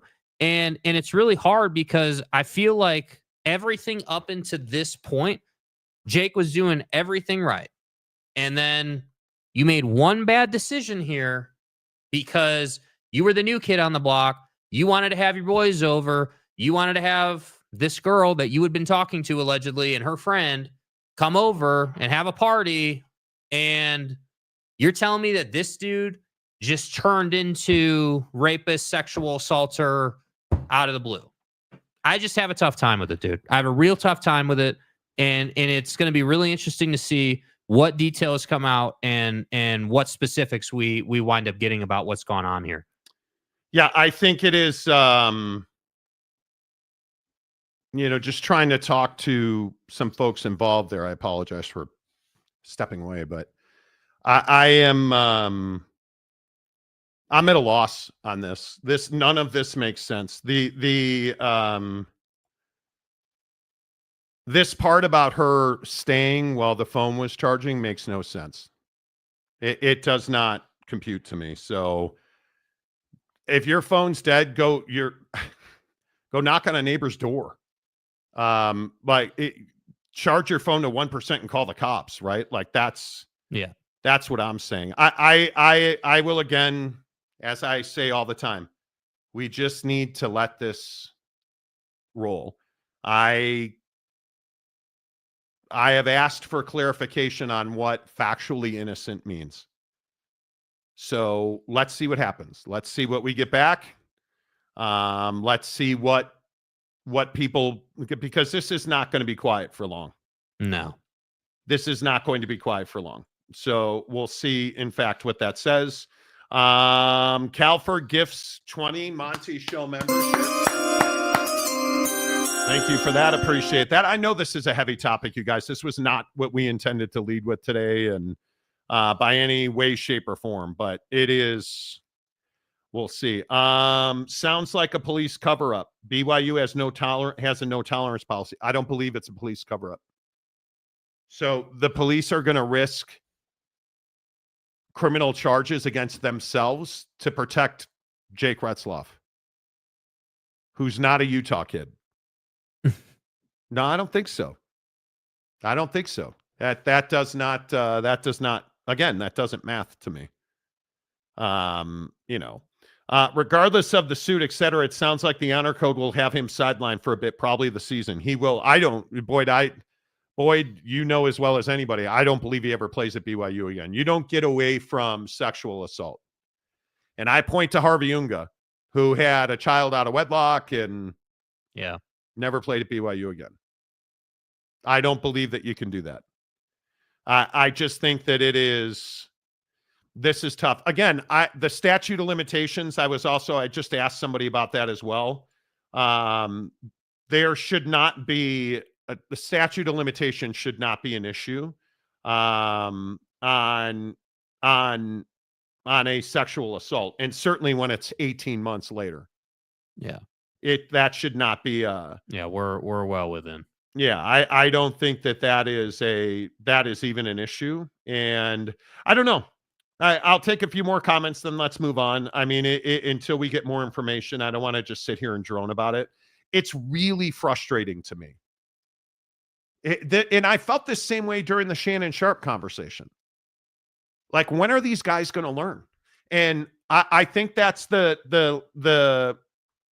thing that stands out to me is that if Jake Retzlaff is guilty or innocent of raping this woman and these allegations, Jake, you made a huge mistake here. Yeah. You made a huge mistake here. It just is. Yes, I was correct. According to the state of Utah, you can go to utah.gov and see that there are no statute of limitations on sexual assault. The statute of limitations for most sex crimes, including rape, is non-existent. There is no time limit for prosecution. So why are you not taking this criminally? And are you telling me now that the Provo Police Department or somebody in law enforcement is not going to look at this criminally now? There's a rape kit. She's making serious allegations. So it doesn't add up, you guys. I'm telling you, it does not add up, because it just feels like, yeah, it just doesn't feel great. So, but again, I will say, Jake Retzlaff made a huge mistake here. No different than Trevor Bauer. You cannot meet women on social media. And I'll just keep saying, I'm begging you to talk to your kids about this, female and male sons and daughters. You can't date on social media. Get out of the house. Go talk to somebody. You're on a campus at BYU. Go meet somebody. Go meet somebody. I think that's the hard part is, and I agree, but I think that's kind of what this was. I mean, again, it's just my opinion, just speculating, but you know, if you go with the narrative, the story that's being claimed here, allegedly, you know, it was teammates. So he was comfortable because it was teammates. Yeah. So let's repaint the picture if you're just tuning in. BYU quarterback Jake Retzlaff today has been the subject of a civil lawsuit filing where a woman, Jane Doe, she is anonymous at this point, in civil court, which I have a huge problem with. If this was criminal court, I would have a completely different opinion. But Jane Doe filed a civil lawsuit against Jake Retzlaff, accusing the BYU quarterback of a heinous sexual assault. And the story that is being told through this lawsuit is that this woman and Jake met on social media. They began exchanging messages on social media over the course of several weeks. There came a point in time where Jake Retzlaff had a gathering at his home, which I'm assuming is not a dorm because that is highly forbidden in the honor code. You are not to have members of the opposite sex in your dorm room at BYU. So I'm assuming he lived off campus, starting quarterback. Okay, I totally get that. There comes a point in time where Jake Retzlaff has a party at his home. What sounds like a party. Several teammates. He invites this girl. She agrees to come over. She brings a friend with her.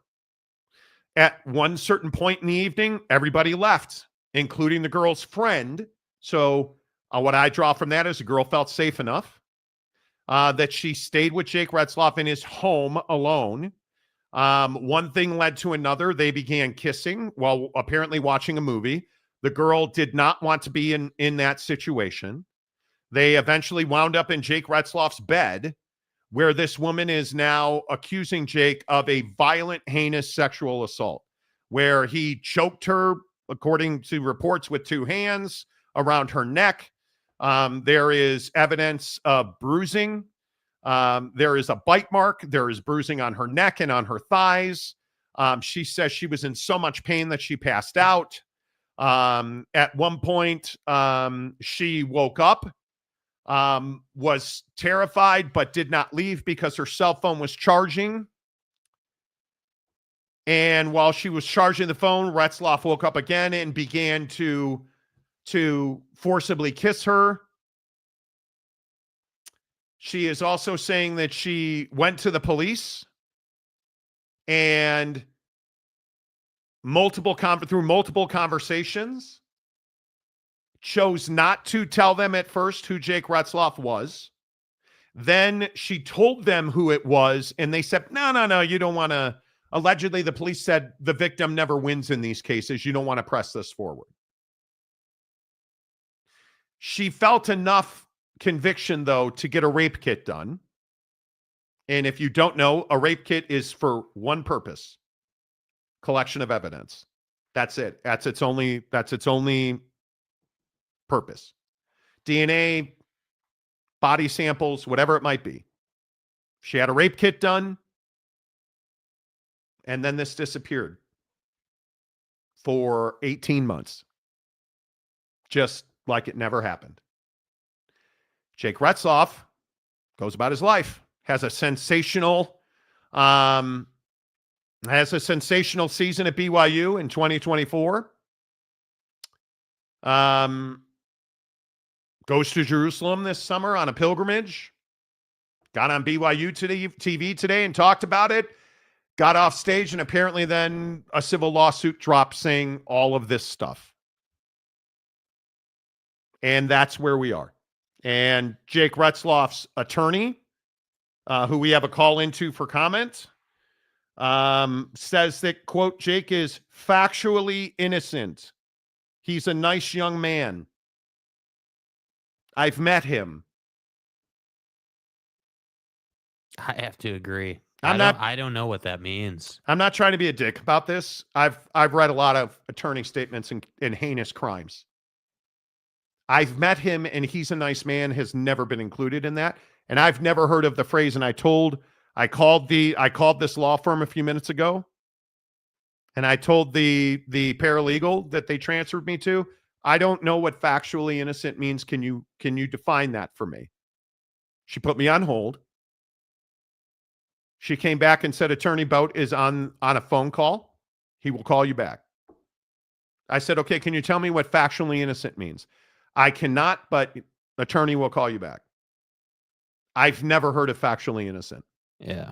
And I agree with what you've said a couple of times, that it's kind of surprising that in this statement, there wasn't like, hey, he did not do this. There wasn't an absolute like 100%. It was consensual. Yeah. Because again, and I think this really matters, and I've seen this time and time again, there's a rape kit. There is evidence, which makes me think, in my opinion, if there's a rape kit and she was willing to tell the cops who did it, they probably had sex. So I would have expected this encounter was completely consensual. Jake is not XYZ, because there's no allegations he stalked her, threatened her, pursued her afterward. Do you think that them avoiding using that kind of verbiage in the statement is because it's BYU? Because if you say, hey, it was consensual, as an example, hey, it was consensual, Yeah, I don't know. Then that you're obviously admitting that you've broken, many different rules as far as BYU is concerned. Yeah. So there you go. That is what it is. If the attorney calls, I'm going to answer it. Yeah. And we'll go from there. But I appreciate those of you who did not go to Hyena Land. Those of you that did, I appreciate the times you've watched this show, but this probably isn't the show for you anymore. I know that's probably uncouth to say that, but let's transition back to Hyena Land. The Pac-12 is our original lead.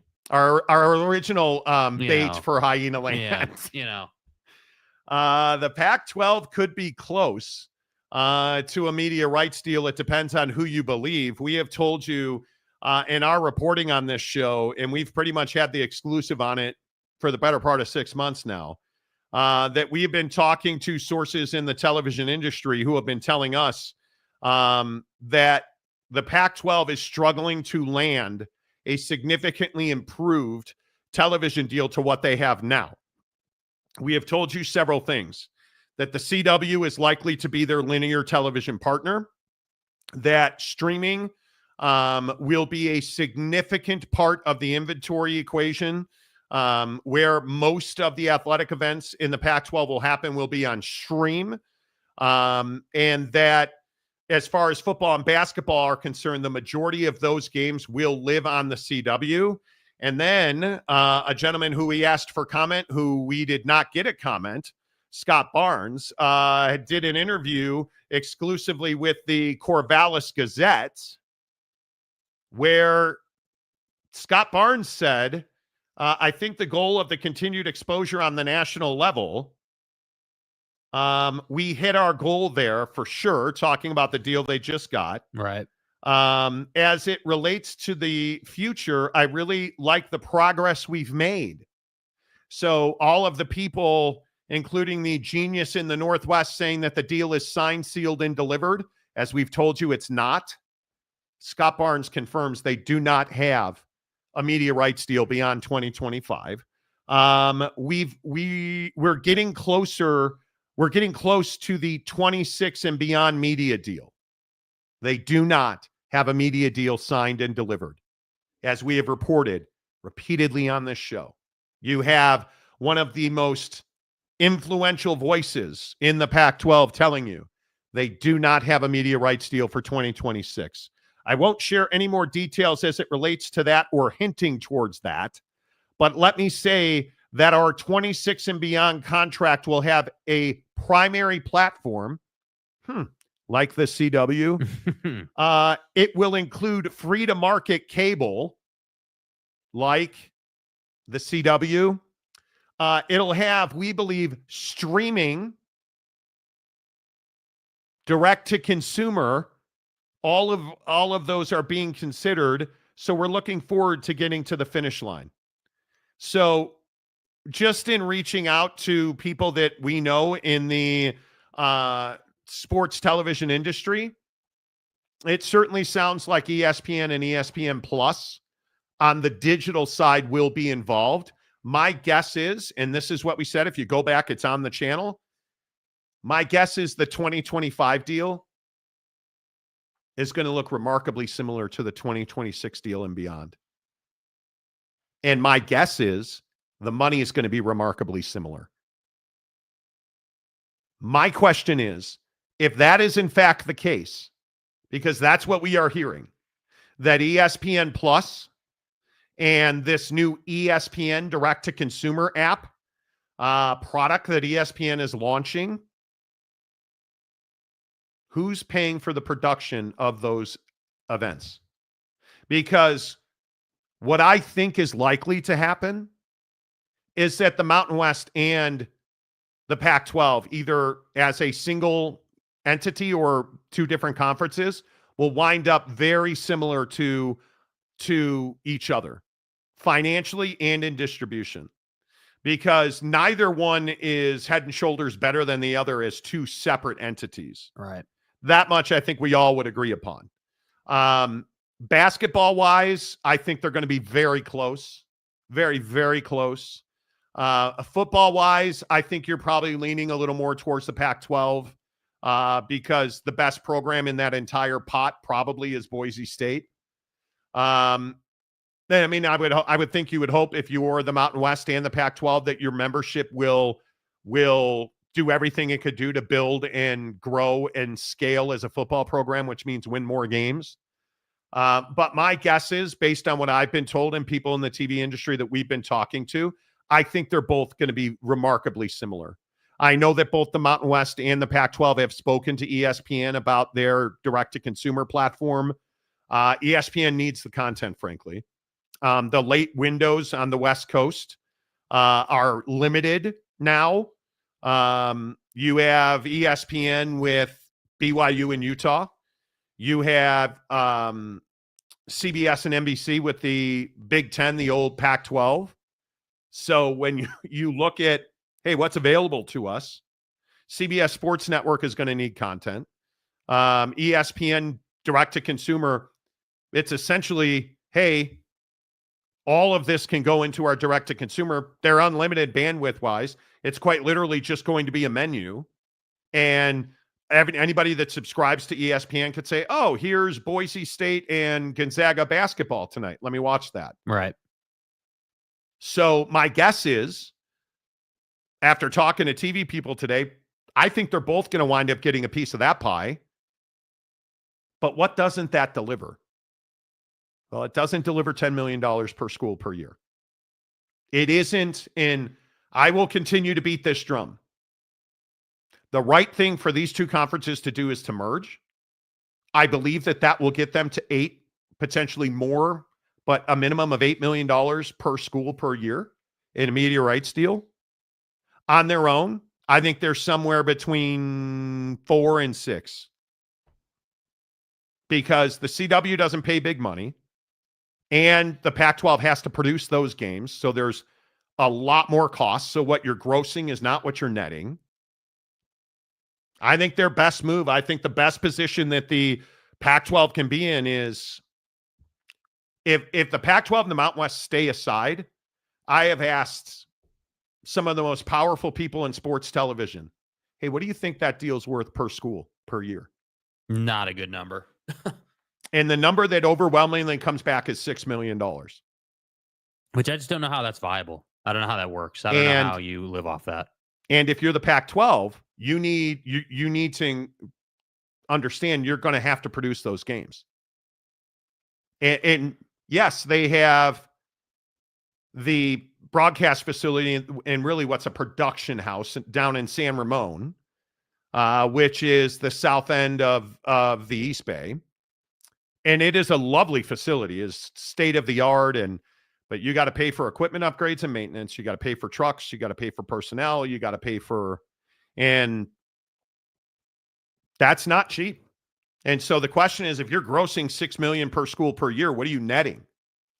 Because when you sign that grant of rights and when you sign the membership agreement, which again, I confirmed today through a source, none of the new members, including Gonzaga, none of them have signed a grant of rights in the Pac-12. So I don't know. It begs the question, what's Pac-12 going to do to make up the money gap? Because as a conference, you're going to have to make it up somewhere. Because again, I'm just going to keep saying it. These schools didn't jump on board for less money. Nobody jumps on board for less money, and that's exactly what that would be. And what are the minimum guarantees to these universities? That's going to be the tough part.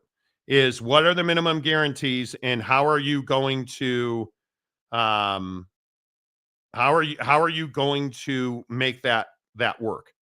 That's what I'm trying to figure out. And I wonder too, like, are folks like Scott Barnes or any of their leadership in the Pac-12, Teresa Gould, whoever you want to look at, is stuff like, private equity stakes or like create more creative outside of the box ways to bring in liquidity to the conference. Are those things that are being talked about? Because, if it is $6 million gross, and obviously you're doing, performance-based revenue sharing, that's a big deal, dude. Like you're going to have to find a way to be profitable as a conference on some level. I'm not saying you got to be rolling in it, but you got to be profitable enough to run the conference. And I'm just curious how that's all going to work out and how you leave mediation feeling good about things. Because again, we've never doubted that they'll get a media rights deal. It's just a matter of the quality of it, the profitability of it, the amount of money you get per school. And that, I feel like we're in this moment in time with the Pac-12 where it's like, hey, if you come out of mediation poorly, let's say, or positively, and then, if you come out poorly and then, your media rights deal comes up light, now you've got a bunch of negative momentum and press, versus positively and potentially getting a nice number. So I just think there's a lot on the line here. I think there's a lot on the line for the conference. I think there's a lot on the line for the schools, certainly. And it's no surprise that they haven't signed documents saying they'll join yet, because I wouldn't do that either. Yeah, and I'm not saying, I think a lot of people took what we talked about yesterday and ran with their imagination. I'm not telling you that people are trying to stay out of the Pac-12. What I'm telling you is there is a lot of insecurity amongst the membership right now, because I think, and again, call it ego or bravado or whatever you want, I think people thought it would be a one-day mediation and everything would be done. And I've asked the Pac-12 and I've asked the Mountain West, hey, is there an update? And it's no comment across the board, which tells me mediation hasn't come to an end. And if that's the case, we're going on day 4. And maybe it has come to an end, and, I don't know.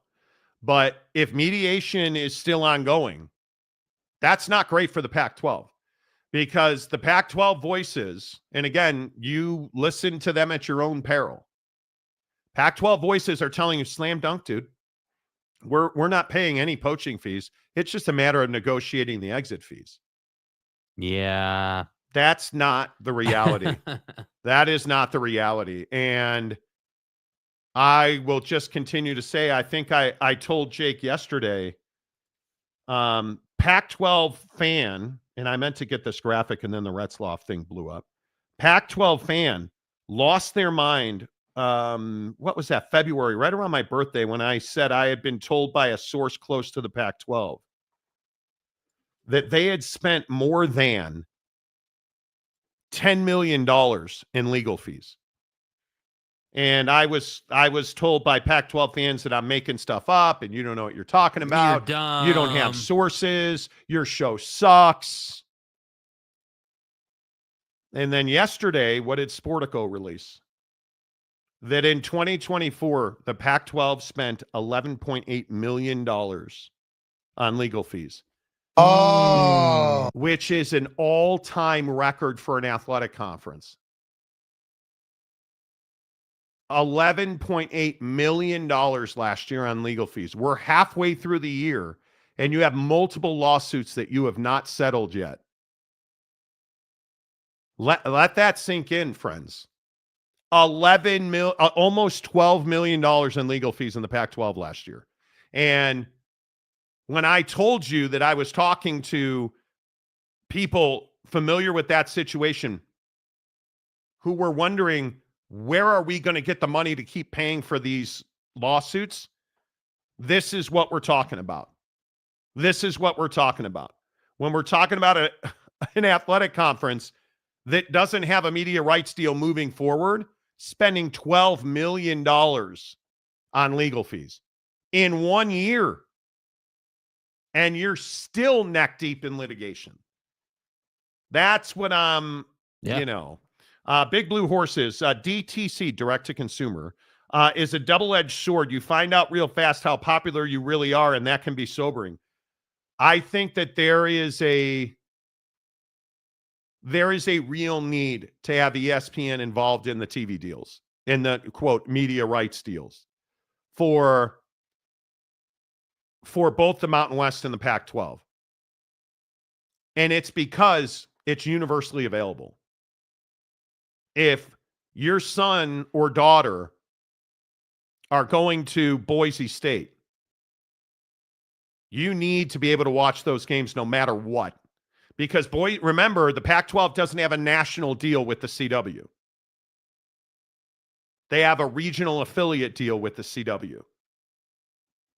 And one of the biggest issues is, like, mom and dad in Illinois on WGN are not getting Pac-12 softball. Right? They're just not. So if Pac-12 softball, if San Diego State is playing Gonzaga and mom and dad can't watch, you're not going to be able to recruit that. But if you say, oh yeah, mom and dad, we have a deal with ESPN, you guys can watch every game. Because you guys understand, like, Big 12 softball, such as in Big 12 softball, Jake, they don't have a deal, do that. Like, you can't watch pretty much every, Oh, that's right. There's this app by this big media company with the red letters, ESPN, where no matter where I am, whether I'm here or I'm there or I'm anywhere, I can pull it up on my phone and within, 90 seconds can have the game going. Yeah. And I can watch every pitch little Jenny throws. Yeah. Yeah. Whether she's getting shellacked or throwing a no-hitter, I can at least see it. Yep. Little breaking news on the Jake Retzlaff situation. If you're just tuning in, BYU quarterback Jake Retzlaff today is the subject of a civil suit with accusations he committed a heinous sexual assault. BYU has released a statement. Jake Hatch, who I believe is at KSL Sports. I want to make sure we get that correct. According to BYU, BYU became aware today that a civil lawsuit involving Jake Retzlaff had been filed this morning. The university takes any allegations seriously, following all processes and guidelines mandated by Title IX. Due to the federal and university privacy laws and practices for students, the university will not be able to provide additional comment. Exactly what they should have said. Great statement. Exactly what they should have said. Well done. Because that's a great point. What does sexual assault fall under? Anybody in Logan at Utah State want to answer that question? Title IX. And that's exactly right. Privacy laws. So not surprising that BYU doesn't have a comment on that, nor should they. Even if it was Even if you lawful, want to, you shouldn't. You should not comment on it. Yeah. Because I don't see, and unless there's some miracle and this doesn't get past sunset, I don't see any way Jake Retzlaff plays at BYU this year. Yeah. Yeah. I mean, that's justified or unjustified. It's just business. Like they don't have a choice. And I think that's really difficult. This is what I said about Sunday play to get into the Big 12. This is what I said about the Duke volleyball N-bomb allegation. You're built on the Church of Jesus Christ of Latter-day Saints. Winning and losing football games is irrelevant. Jake can't be at BYU this year. That's the reality of it. And my opinion is, and it's hard for me to even say it out loud, I don't believe he can ever play at BYU again. It's that serious of a thing. That's just it's really difficult because I feel like, you know, these type of situations, I feel like we're seeing them more and more, you know, and I feel like obviously this would be a different conversation, a little bit different of a conversation if this wasn't BYU, if this was just a standard I would agree with that. institution. But it is BYU and there is an honor code and, you know, you're not getting away from that. And BYU has shown a clear willingness to discipline folks who break the rules. And I would imagine that's coming for Jake. Yeah, I would agree with that. And by the way, I might add, in the era of portaling, but last time something like this happened at BYU, the portal didn't exist. In the era of portaling, I don't know where Jake goes from here, regardless of what happens, right? Regardless of how long this takes or whatever. Like, I don't know where you go from here. If this does not get handled expeditiously with more than I'm factually innocent. I am a little hung up on that, I have to say. I wasn't when we first put it on the screen and read it about a half hour ago or whenever that was. I was like, yeah, he's just saying he's innocent. But but now when you read it, you're like, well, hold on. He's not like going out of his way as his legal defense. No, Jake, what's he not doing? Like, he's not denying anything. He's not denying it. He's just saying factually he's innocent. He's not denying it. And I agree. The fact that the word consensual is nowhere to be found in this is wild to me, because I also agree we're way past whether you're playing football at BYU or not. Yeah, as you can put your focus on football, but that's right. Big Blue Horses. Retzlaff cannot play because the honor code is not going to be invalidated or turned into a suggestion for others. Dude, the honor code is what you're about. The honor, what makes BYU the institution that it is? The honor code. What makes the honor code so important? The belief system, your faith, what the life of a BYU student is supposed to be about. It's a chaste lifestyle until you are married. Mm-hmm. Why do you think so many people joke about the 86-year-old BYU football player who's got 7 kids already? And they go and they serve church missions, and we'll see. I think that, and I know I've said this repeatedly, why is this not a criminal investigation? There is a huge slice of the pie missing. Why isn't this a criminal investigation? I don't know either. I don't know. You have a rape kit. The cops are involved. Why isn't it a criminal investigation? That's what you need to know. All right. Word salad is not important at this point, guys. It is very important. It's extremely important. It is the only thing that you have right now. See, this is what I mean. This is what I mean. With all due respect, dude, what the hell are you talking about? It's not important. It's not. You're what you don't seem to understand is we're talking about two young people's lives, and your attorney is releasing a statement that says factually innocent, and I don't know what that means. We will respect the process and establish Jake's innocence through the judicial system. So you're going to court on this, is what you're saying. Because innocent, yeah. Anyway, it's not word salad, man. You know, I just want to see the pics of the bruises. That's going to be important. But here's the issue. If this does go to court, you got to make A plus B equals C. That's great. You have these photos. But what are the tenets? And those of us that have covered law, I've covered this for a long time. The very first question needs to be, where did this girl go when she left Retzlaff's house? And who is the first person she talked to? Oh, she talked to Kim, her friend. Every investigator and their brother needs to go talk to Kim independently and say, hey, what did she tell you that night? Because if the first answer out of Kim's mouth or a friend's mouth isn't, well, she told me, man, Jake Retzlaff savagely attacked her. Because when you are sexually assaulted like that, overwhelmingly your first action is to remove yourself from the situation and get in touch with somebody who makes you feel safe. You've got to tell somebody what happened. Because she's got a circle of friends, that much is very clear. She told somebody. Or she didn't, and that's a completely different narrative. So, we'll see. I don't know. And I have to say, as time goes by, the number that the plaintiff is requiring is $300,000 now. That's been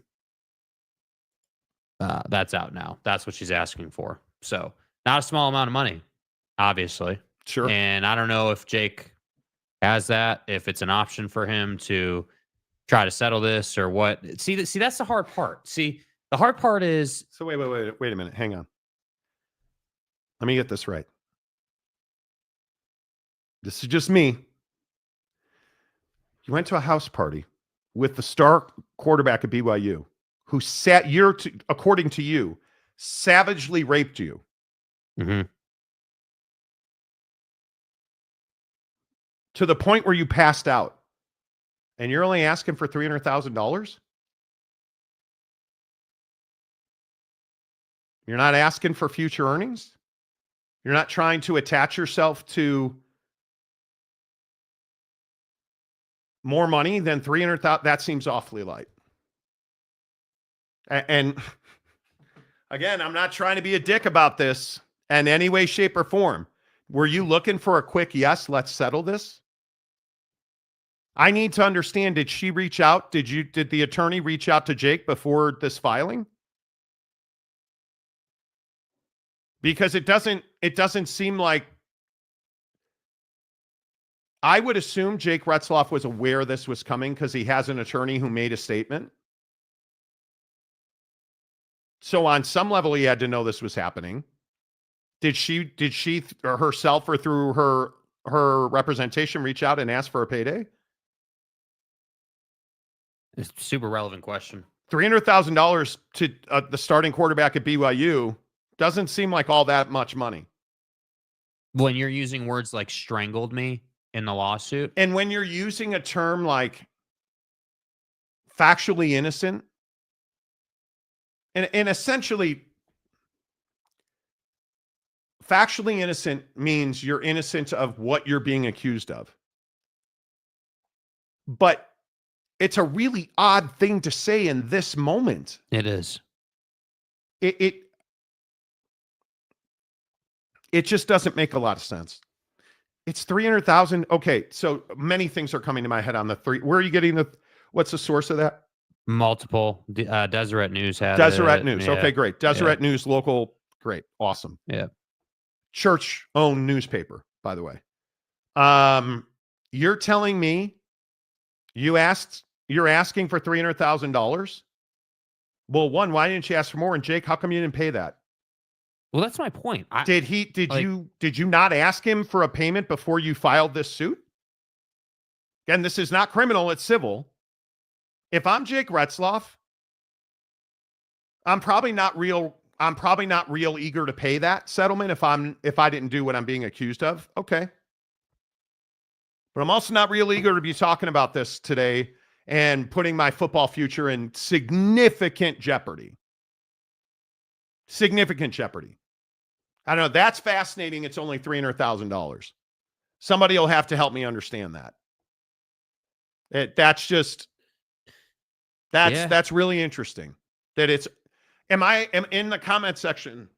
I mean, I'm not trying to play Judge Judy on this whole thing or like find somebody guilty or innocent. $300,000? Yeah, it's a little light. But okay, so if the money isn't, and the answer is automatically going to be, well, she's not after money here, then why not ask for $1? Because I've seen that. I've seen where somebody sues somebody for a, and what I don't, sexual assault's not the right word, but a crime against their person. Mm-hmm. And they file a civil lawsuit asking for $1. Well, why did they file that lawsuit asking for $1? They wanted to out that person. But you have a rape kit and you have evidence. $300,000? I don't know. That doesn't. Yeah, and now I have to say that number's being circulated. Now KSL has it. They've updated their story. So, I mean, you know. That feels like somebody wants a quick payday. And if that's what you were after, why did you make this public? Because that's not going to get you paid faster. And so, I do have to say, just in fairness to this is the verbiage KSL is using in their article now. The quote is, as a direct and proximate result of Retzlaff's unlawful conduct, the woman suffered emotional distress, humiliation, embarrassment, mental distress, anxiety, and other damages in an amount to be proven at trial, but which are greater than $300,000 each. So KSL, so they're saying each. So they're saying each one of those is $300,000. So you're looking at $1.2 million. Yeah. Okay, that makes a little more sense. So they're saying each. Yeah. So I mean, see, this is what I mean, though. See, this is the part that I just feel, and I know I've said this a few times, but it just feels kind of this just feels a little, I hate to say like manufactured or like kind of forced, but it just doesn't add up that dude had all his friends over and your friend was over and then all those people left and then this dude turned into a rapist. Like that, I don't know. I mean, I know we've seen crazy things in the world, right? Like we have, but I just find that perplexing. Yeah. Surprising. I find it perplexing as well. I am interested. Now I really want to know who this girl's attorney is. And I haven't seen that person's name anywhere, by the way. Yeah. Did you get the filing? Because it'll be on the filing. I'm really interested to see who that is. Because I can't imagine that. I mean, even at $1.2 million, it doesn't seem like there's a whole lot of. Yeah, it'll keep evolving. It'll keep evolving. Johnny Gonzalez, I think Retzlaff holds himself to a higher standard in talks at high schools. He does. At camps about playing clean and just mentions this case. Just the mention of this case unveils the hypocrisy. Oh, it's incredibly damaging to his reputation. Just 300,000. Shoot, he made that and Monty Show appearances alone. Did she run out of toilet paper? Dude, I don't know why it's 300,000. Dude, I don't know what that is. I don't know what that is. I mean, I don't know. It's a really interesting number, you know? I mean, again, I'm not saying that Jake Retzlaff is poor or something or broke or whatever, right? Obviously, dude's made some money. Yeah. But the point that I was going to make earlier was this is also a really difficult thing because Jake doesn't have the luxury of being Shannon Sharp rich. right? Like he doesn't have the luxury or the choice of, well, yeah, let's just keep this out of the public spotlight, cut the check and move on. Like he doesn't have that luxury, in my opinion. I mean, if he did, we probably wouldn't be here, honestly. I mean, you can't tell me that. I don't believe that Jake Retzlaff had no idea that this girl was heading down this road. I don't know. I agree. He probably knew that it was going to go down at some point this week because his attorney had that statement prepared. But if you had the money and you were focused on football, as the statement says, or he's going to focus on football, you would have tried to put this to bed ASAP, whether you're guilty or innocent. Because I just don't think that it's rocket science to see that you play at BYU, you're guilty in the court of public opinion now, and it's going to be really hard to unwind this watch.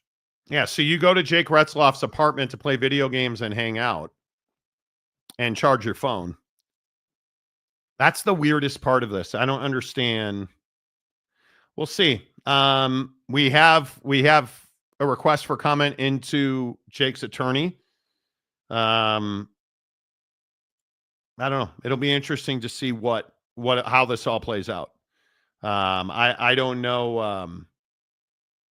I'm very curious what BYU does here. Anyway, I could keep going on about it, but it just to me says we don't know all the details, and I think it's one of those things where you just have to kind of figure out how all this plays. But your thoughts are welcome on that. I also think this Pac-12 TV story that we keep trying to get to with Scott Barnes, the Eastern Conference Finals tip off here, coming up in 45 minutes. That is a big story. Pacers at Knicks, 4.5, 221 for the Knicks. Knicks or Pacers in this series? You got to take the Knicks, but that's only like 70% confidence for me. Really? Boy. You're just going to pile on the news today, aren't you? I mean, we can have a conversation about it. So Jake hates the Knicks. No, I don't hate the Knicks. It took Buddy tearing his Achilles for you to beat the Celtics. That's what happened. Who was leading that series when Buddy tore his Achilles tendon? Yeah, and who was absolutely roasting them? Right, but who won? Who was winning the Knicks? Right, they were leading the series. How many games? How many games did the Knicks win in Boston? Oh, the first two. That's right. And they were leading when. Yeah, and then they got boat raced in Game 3. They did. Like, and then the momentum was fully in the Celtics' court. I don't know. I just the Pacers are this team that is the ultimate underdog. Doesn't care what you think. Tyrese Halliburton is here to troll everyone. So, I don't know. I think this is a series where you need the Knicks to be savage. You need them to go in and win this series in 5 and not leave it to Game 7. And I don't know that they're about that. Yeah, and now I'm seeing that a bunch of you got filtered. Nice job, guys. YouTube is sending me a notice that you got filtered, so I would be careful with that. But I'll take the Knicks tonight. And on Prize Picks, real quick, let's spend 3 minutes on Prize Picks before we get back to the Pac-12 TV story. Download the Prize Picks app. Use the promo code Monty, M-O-N-T-Y, Monty. Don't die.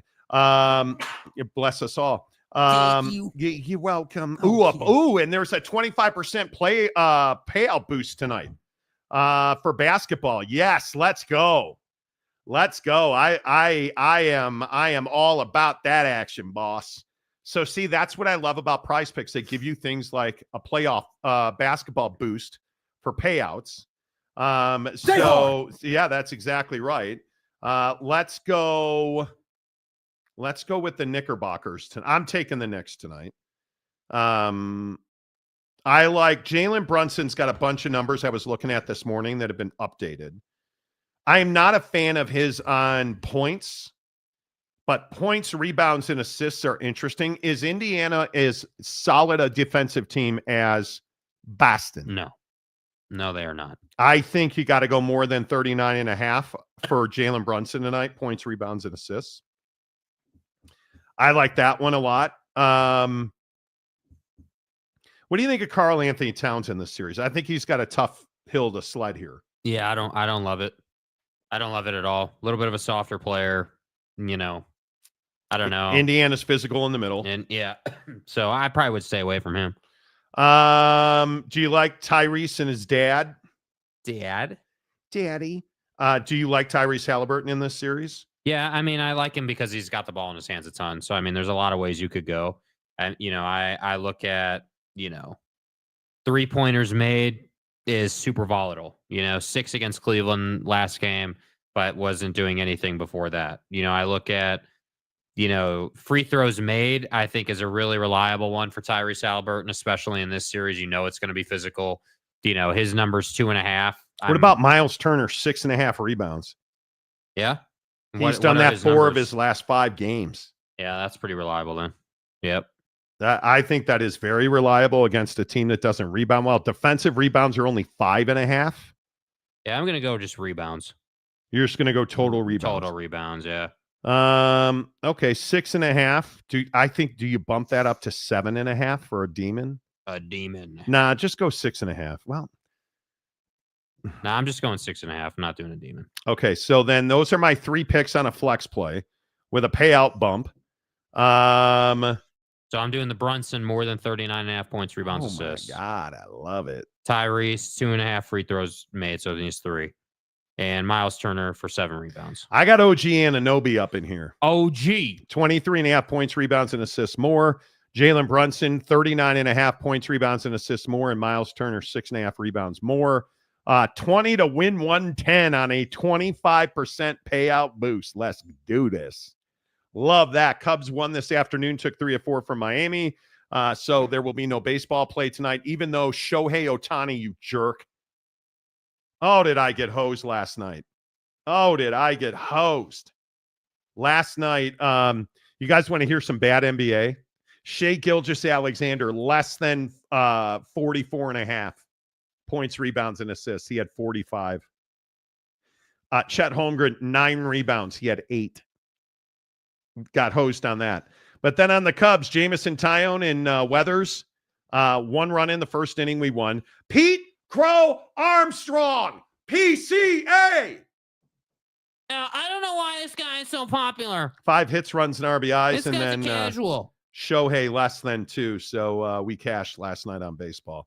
Hook it up. Download the Prize Picks app. Use the promo code Monty to open up a new account in Prize Picks. You deposit $5, they'll give you 50 more in the Prize Picks app. Wasikowskinator. Cubs finally beat the Marlins. They did. Swept. Took 3 or 4. Should have swept them. I hope that the Pac-12 Mountain West mediation leads to merger talks. I hope that's why it's not finished. We've been telling you that it was broached, and Gloria Tavares has brought it up multiple times to the Pac-12. Each time she has been summarily dismissed on that request. So I think that's a big one. Let's see. Fight on. Fight off. ESPN is all in on the choking Knicks. That doesn't make me feel good because they're never right. Did you guys see? I told you so Thursday and stuff. Jesus and his dad, their favorite college football team, Notre Dame. We're playing at In Lambeau God's Field. Name, image, and likeness. We're playing Wisco at Lambeau Field in 2026. Ugh, of course we are. Jacob Steinecker, what's up, Jake? But Monty, can Jake get his mind off meat chickens? Dude, I'm not getting my mind off meat chickens or stomach sticks, okay? Tummy sticks? Yeah. Yeah. That was an actual conversation on the show yesterday. You got to get stroked. Tummy sticks. You really don't like the Knicks in this series? I like them. I think they will win the series. That doesn't mean I'm confident in the pick. It's like 60, 70% confidence, dude. I don't think anybody's beaten OKC if that's the same team we saw last night. Well, I mean, there was some reporting, and I don't know if it's, factually accurate. The officials from game 1 of that series had to be hospitalized because they had low oxygen levels for how much they blew the whistle for SGA. I mean, I know that everyone else plays by a different whistle, but SGA seemingly has his own level of physical contact, A lack of oxygen. Okay. What do they call them? I can't remember the term now. the whistle manufacturer, or whatever they call them. You're such a hater. Come on, bro. You're such a hater, which is fine. All right. Real quick, I'm going to get to the NFL. The NFL did not ban the tush push. Did you guys hear the story behind the tush push and the fight to ban the tush push? Apparently, at the NFL owners' meetings, they all got in a room, and the owner of the Eagles stood up and just railed against the Packers and everybody else, and to the point where Jed York, the owner of the San Francisco 49ers, interrupted him like 35 minutes into some soliloquy. Jed York, the owner of the 49ers, allegedly said, "Hey, how much more shit are you going to spew about this?" That's how deep Lori was getting about the tush push. I mean, it's pretty amazing. It's pretty amazing to see how much heat there was around the tush push. I told you yesterday, and I've espoused for ages, if you want to ban the tush push, how about you figure out how to stop it first? Because the NFL did not ban it. It fell 2 votes short of a ban. Tush push lives on. Jake, should it have been banned? Yeah, I mean, I have trouble with the tush push being banned. I think that people want it banned because it's unstoppable, but I don't think that that's a reason as to why it should be banned. Like, I'm down with the people saying, "Hey, I wanted it banned so we can stop talking about it." Okay, that's a reason. I'm good with that. But from a football standpoint, there's no like traction. There's no like actual reason as to why people want this banned other than it works. And so, no, I wouldn't have it banned. And, I have to say, like, I'm tired of, football and baseball and all of our sports being altered and changed and manipulated and watered down, honestly, because we don't like that something someone came up with works effectively, right? Like, the tush push is effective, and it's effective because ultimately you're doing it in situations where you need less than 3 yards. So I got news for you, dude. Like, before the tush push was invented, there were other plays that were getting teams 3 yards. You just don't like the tush push because it's undefeated and it's goated and they've won Super Bowls using it. So I would not have banned it. Do I think that teams bitch and moan about rules every single year? Yes.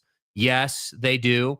And ultimately, I'm in a place with this where I just want to say, like, stop complaining about things like the tush push and let's start focusing on building better football teams. Let's start focusing on, hey, maybe score more points, and the tush push wouldn't matter as much to you because they're not running the tush push when they're down 30. I can tell you that right now. Like, let's stop complaining about the things that are not, in my opinion, all that relevant to the game of football right now. Okay. Here's a question. How relevant is Aaron Rodgers on the Joe Rogan Experience today? And a good friend of mine, Rodgers, sends me a link to it. Obviously, I can't listen to it right now.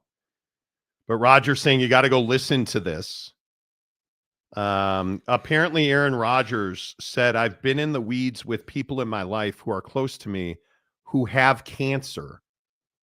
Multiple people close to Aaron Rodgers have cancer, which I'm assuming that means that he hasn't signed with the Steelers yet as he deals with issues in his personal life. I mean, that's very interesting. And now, of course, tomorrow we're going to have all kinds of new drops. Here, let me just say it again. Dude loves to be in the middle of the spotlight. Stop. Will you ever have no? Okay. Nope.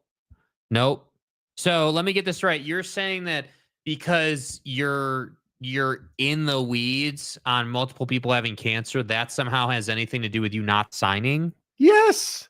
Come on, dude. Come on. You're serious. Yeah, I'm dead serious. I don't buy that at all. personal issues, and because that's what it's being, that's apparently the quote he used according to X and the people, commenting on this. He said personal issues he had been taking care of this offseason are why he hasn't signed yet. Okay. Well, I mean, if multiple people in your life have cancer, how focused on something that can wait are you? I mean, they know what he's going to do. Mm-hmm. The vitriol you have for this guy. Yeah, because what it's not worth it. It's not worth it. Aaron Rodgers is worth it. Okay, well, we disagree then. He's going to have to prove he's worth it. You're going to have to prove that. Will they win the division if he's their starting quarterback? You can't say that unequivocally. They'll compete for the division. I don't know if they'll win it. They'll compete for it, though. Will you at least admit he's a Super Bowl contender if he joins the Pittsburgh Steelers? Well, look, Steinecker, the other Jacob, agrees with you. I have trouble. I've always had trouble with that. I understand your logic behind saying, hey, if he's a Steeler, they're a Super Bowl contender. I see how you get there. But the part I have trouble with within that is just, one, do you stay healthy? He showed he can stay healthy last year. And two, you hate him. I do. I'm tired of his BS. I'm over it. You're not Tom Brady. You're not close to Tom Brady. Right. You're not close to the best of your generation. And I'm tired of hearing from dude. And you've torn two organizations down. You're not a great locker room guy. And every single time you join a new team, it's everyone else's fault when things go sideways, not Aaron's. And that's what I have a problem with him. So cool. Go on the Joe Rogan podcast. But cool. You say every time he joins a new team, he's only joined the Jets. Mm-hmm. And now the Steelers, allegedly. Well, but he hasn't joined the Steelers yet. Mm-hmm. But they know what he's doing, right? Right. But what's gone wrong in Pittsburgh? Nothing yet. That's the point. We're waiting. We're the impending Aaron Rodgers storm is coming. We know that. Okay. And I don't know how you look past it. Well, it's good to see. It's good to see the Jacobs uniting around hating Aaron Rodgers. I just don't know how you're so comfortable just looking past the drama. I'm not looking past anything. I understand how that organization works, Pittsburgh. There's no drama there. You're there to do a job. That's it. They're not starting Mason Rudolph. They're not starting Will Howard. They didn't even get into the fray for another quarterback in free agency. They're signing Aaron Rodgers. He's told them that. They've told him that. I don't choose violence with Aaron until he starts crapping in dirt holes where there's no light. Then we can get into why you dumped Olivia Munn. This is what I'll say. When we have media controversy with Aaron Rodgers in Pittsburgh, whose fault will it be? Who are we going to blame? You. Because God forbid Aaron Rodgers would be accountable. Like, that's all I'm saying. So dude. You're pissed that he took time to JRE and not sign with the Steelers. So let me get this right. So, hey, we all know he's going to sign with the Steelers. So you have time. You have time to do podcasts.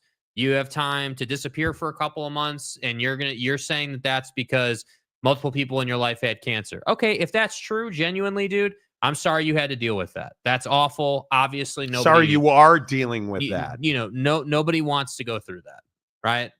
Right. But you're saying he is dealing with it, and I'm saying he's past it now because he's come out of the privacy stage, and now he's doing Joe Rogan. And, I'm sure we'll see him on Pat again, and, all. Yeah, I don't know what you do. If you don't look, if you don't get Aaron Rodgers, Mason Rudolph's not an NFL quarterback. Right. So I don't know what you do.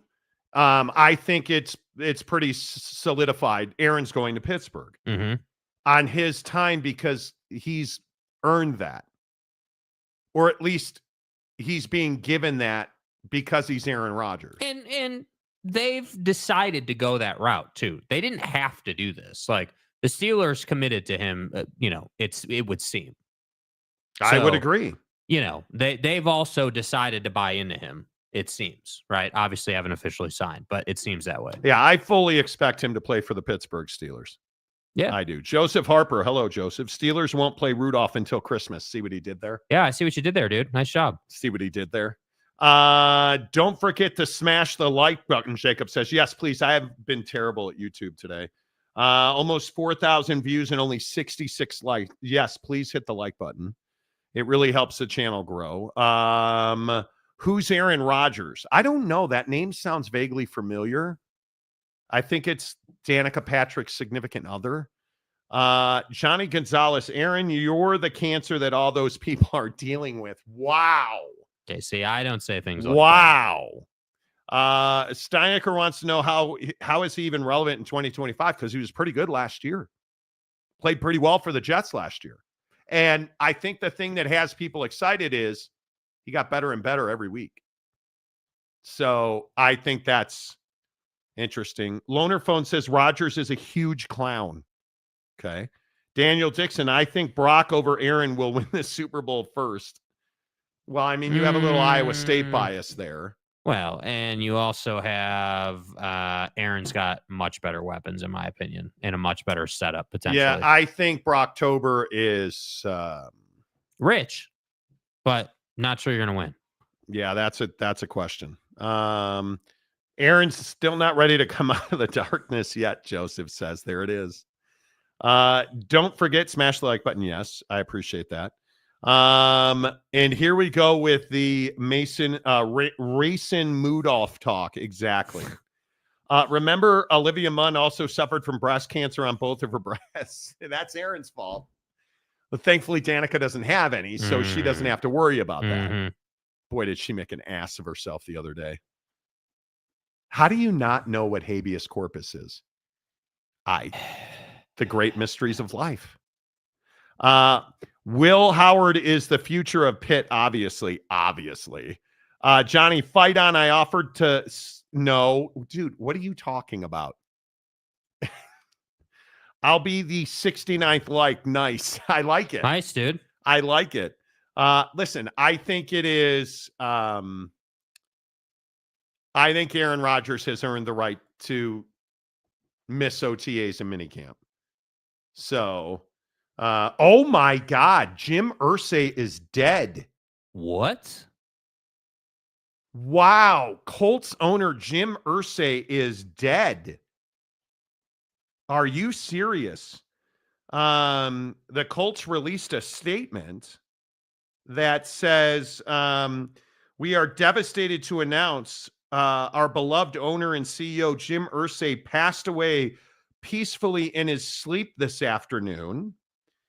Some of Jim's fondest memories came from his youth working training camps in Baltimore and growing relationships with players. Wow. Jesus. What an incredible freaking day of news.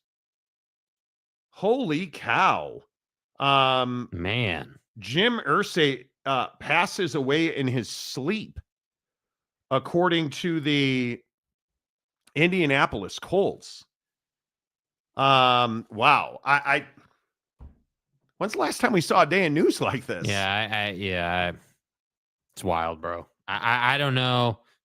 I'm glad he didn't suffer. You know, I think we all hope to not suffer in our death. And you know, that they're saying he died in his sleep peacefully.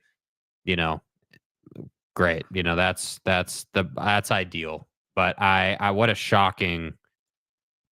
What a shocking thing. I mean, I don't know anything about how they're set up or who, you know, obviously the organization, I'm obviously staying in the family, but just like, you know, where does the organization go from here? Like, you know, what the plan is, all that stuff. This is how things happen, man.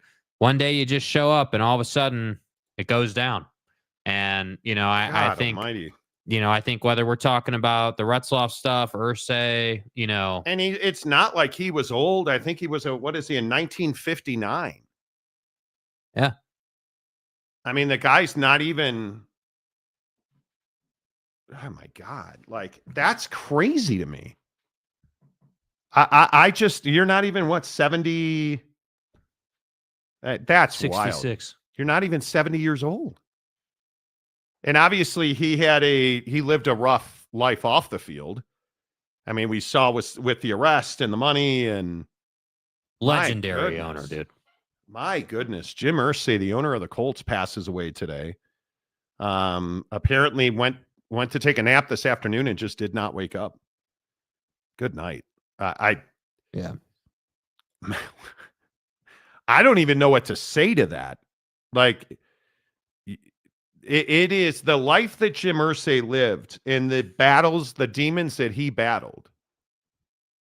Now, you know what I tell you guys, I don't do much drinking. I'll have an occasional scotch here and there. A little Irish whiskey, if you will. Mm-hmm. I don't eat much sugar. I don't smoke weed. I don't smoke cigarettes. I don't smoke cigars. I golf and poop. But I'm telling you, you can only live that rodeo lifestyle for so long before it catches up. Man. Yeah, T. Lawrence. Yeah, he lived the rock star lifestyle. Yes, he did. Yes, he did. Yeah, and he is young. That's exactly right. Colts moving back to Baltimore now. No, he's got kids. Yeah, I mean, big blue horses. Monty is all about a healthy life. I'm trying. I'm trying. Big blue horses, Trailblazers for sale. Colts next. No, he's got a long chain. He has a deep family. 66 is wild. Yeah, Rip Irsay. He did struggle with addiction. Johnny, bro. I mean, nobody disagrees with you, but now's probably not the time. We're not making stepping in front of a bus jokes, dude. Come on. Yeah, that was yesterday. Come on. Yeah, crazy. Yeah, if you're just tuning in today, a lot of crazy news. So 3 minutes ago, Jim Irsay passes away. The news earlier today that BYU quarterback, probably the biggest story of the day, BYU quarterback Jake Retzlaff has found himself the subject of a civil lawsuit requesting what we believe is $1.2 million for what is being described as a heinous and savage sexual assault. And it is going to be very interesting to see what happens. And who do you folks at my front door? Schemers. Okay. Sometimes, bro, I forgot to tell you guys. Anyway, Jake Retzlaff accused of sexual assault. BYU issued a statement saying that they can't issue a statement acknowledging the report. And that's the right thing to do. Jake Retzlaff has an attorney who says he is factually innocent, which is a very odd terminology to use right there. And that they will establish Jake's innocence through the judicial system. That is rough. And of course, tonight you have the Dallas Stars and the Edmonton Oilers in the conference finals starting game 1, which is going to be phenomenal out west.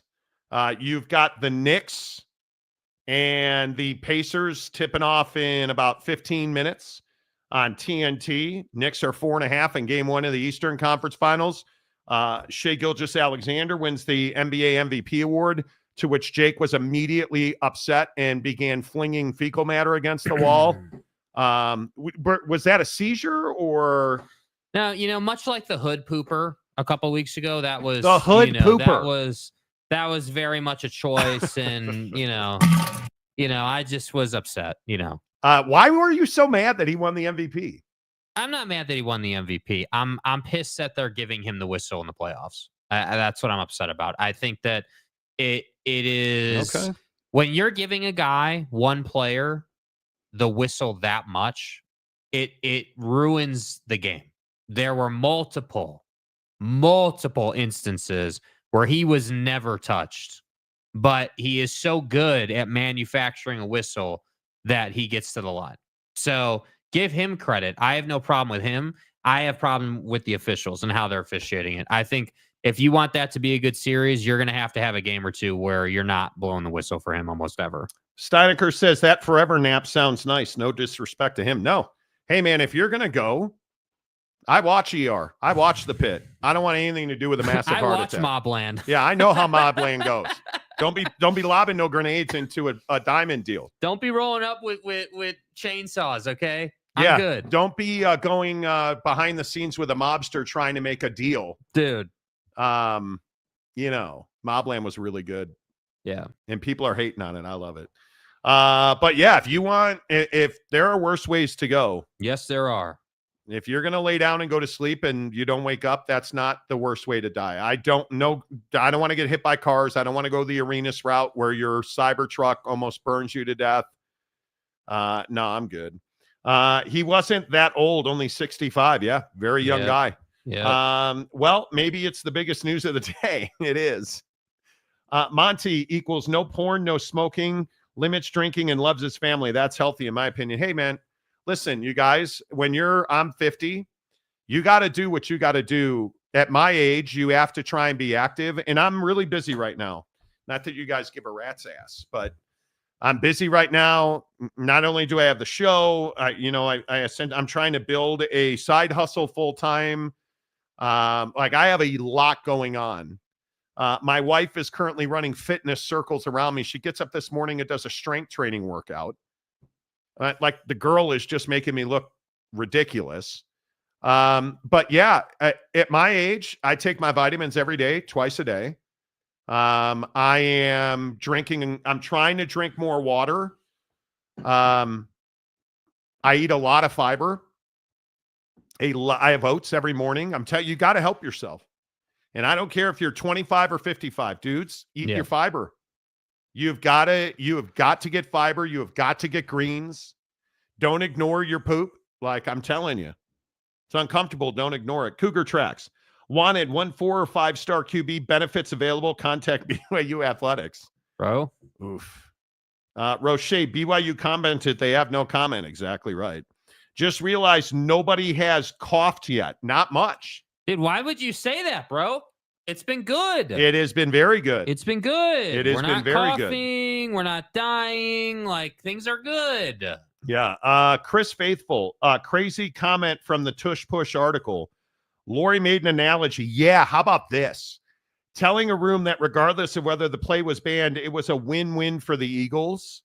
Because it was like a wet dream for a teenage boy to create a play that was so successful. The only way for it to be stopped was for it to be banned. And people in the room were pissed he said that because there were women in the room. And then to double down, the Eagles being the Eagles and stuff.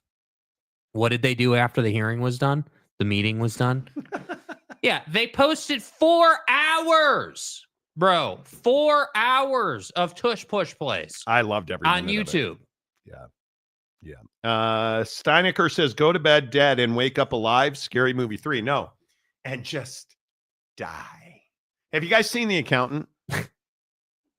What's the brother's name in The Accountant? Braxton is an assassin, a hitman, highly paid and very good. And he goes to see this Ed. And he wants Ed, because Ed was alleged to have stolen money. He wants it to be clean. So he tells Ed, who's a diabetic, that he's going to have some lemon meringue pie and a glass of milk. And then you're going to go to bed and lay down and just and do it die. with dignity. With dignity. Or I can go upstairs because Ed's wife is upstairs. I can park 2 in her brain pan and burn the house to the ground. Rock and roll full home invasion. I'm going to be forced to rock and roll a full home invasion. I like how before that he's like, Ed, we need the appearance of an accident. Like, dude, help me out here, bro. man. Like he's got to do you a favor. It was an accidental overdose of insulin, and then you just die, but with dignity. Or I can park. I can't remember what he said. But I won't hesitate to park a 45 in her brain pan. and burn a place to the ground. Ed. Sometimes I think it's just, dude, bro. You have that drop, like, yeah, control the things that come out of my mouth, dude. Like the guy is. Sometimes I think I just say shit. Sample what comes out of my mouth.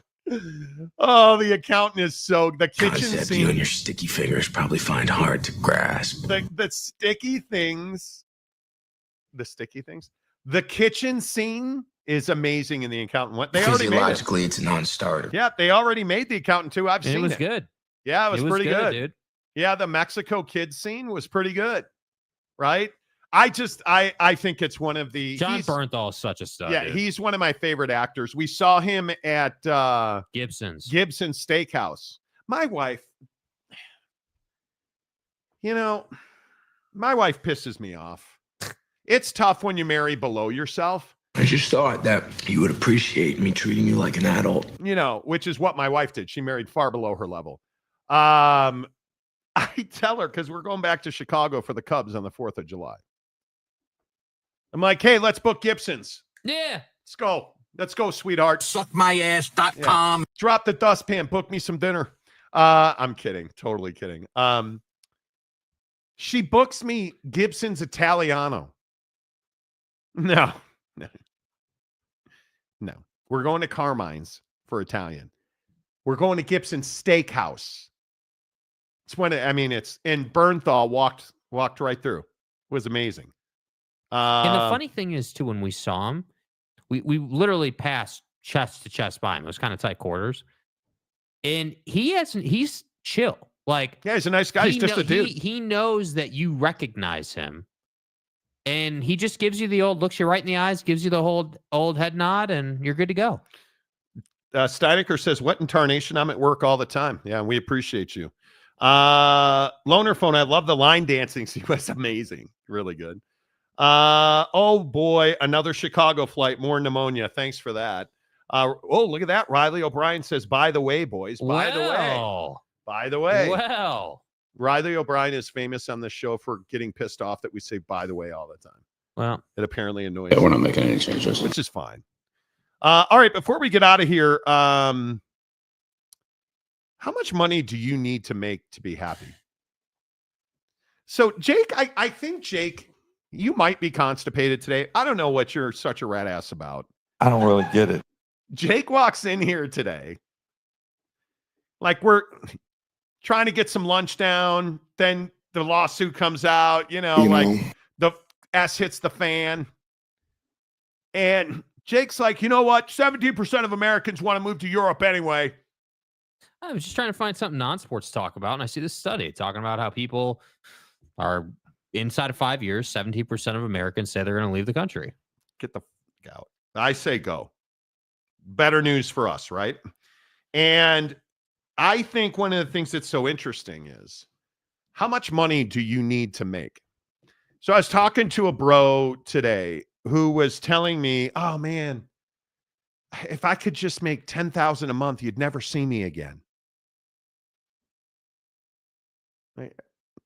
And I literally said to the guy, have you done the math on that, my guy? It's $120,000 a year.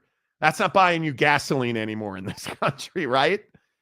And he's like, no, man, if I had $10,000 a month, here was his plan. I would buy me, he said, I would buy me one of those Sprinter vans and just live on the road. See, now that's just not the way to go here, Karen. For how long? And then what happens when the $10,000 a month runs out? Right? Like that's the thing that I think people don't think about it.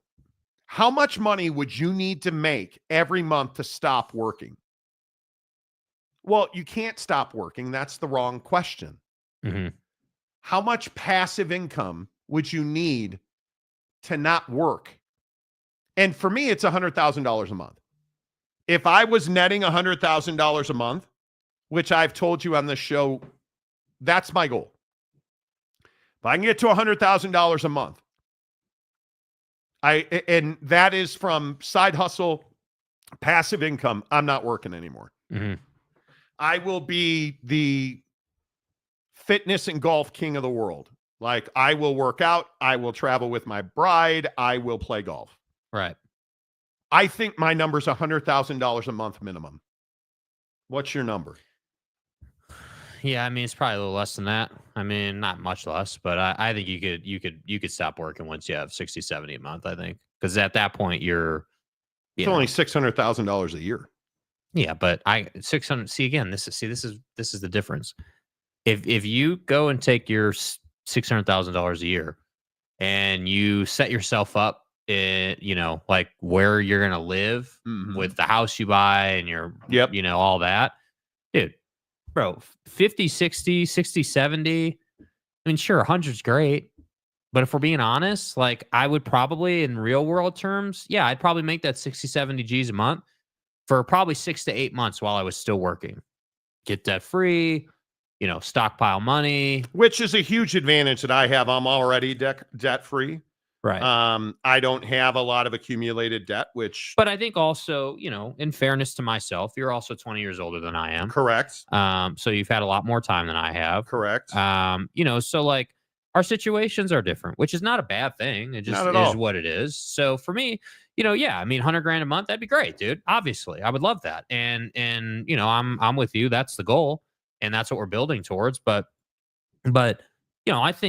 I think if you can build something that reliably makes you, 50, 60 grand a month, or if you can do that by owning, let's say, a home services business, and then maybe you have e-commerce or something, that's great, man. That to me is the new American dream. I think we're so scared to say that. Everyone wants to say, hey, the American dream is dead.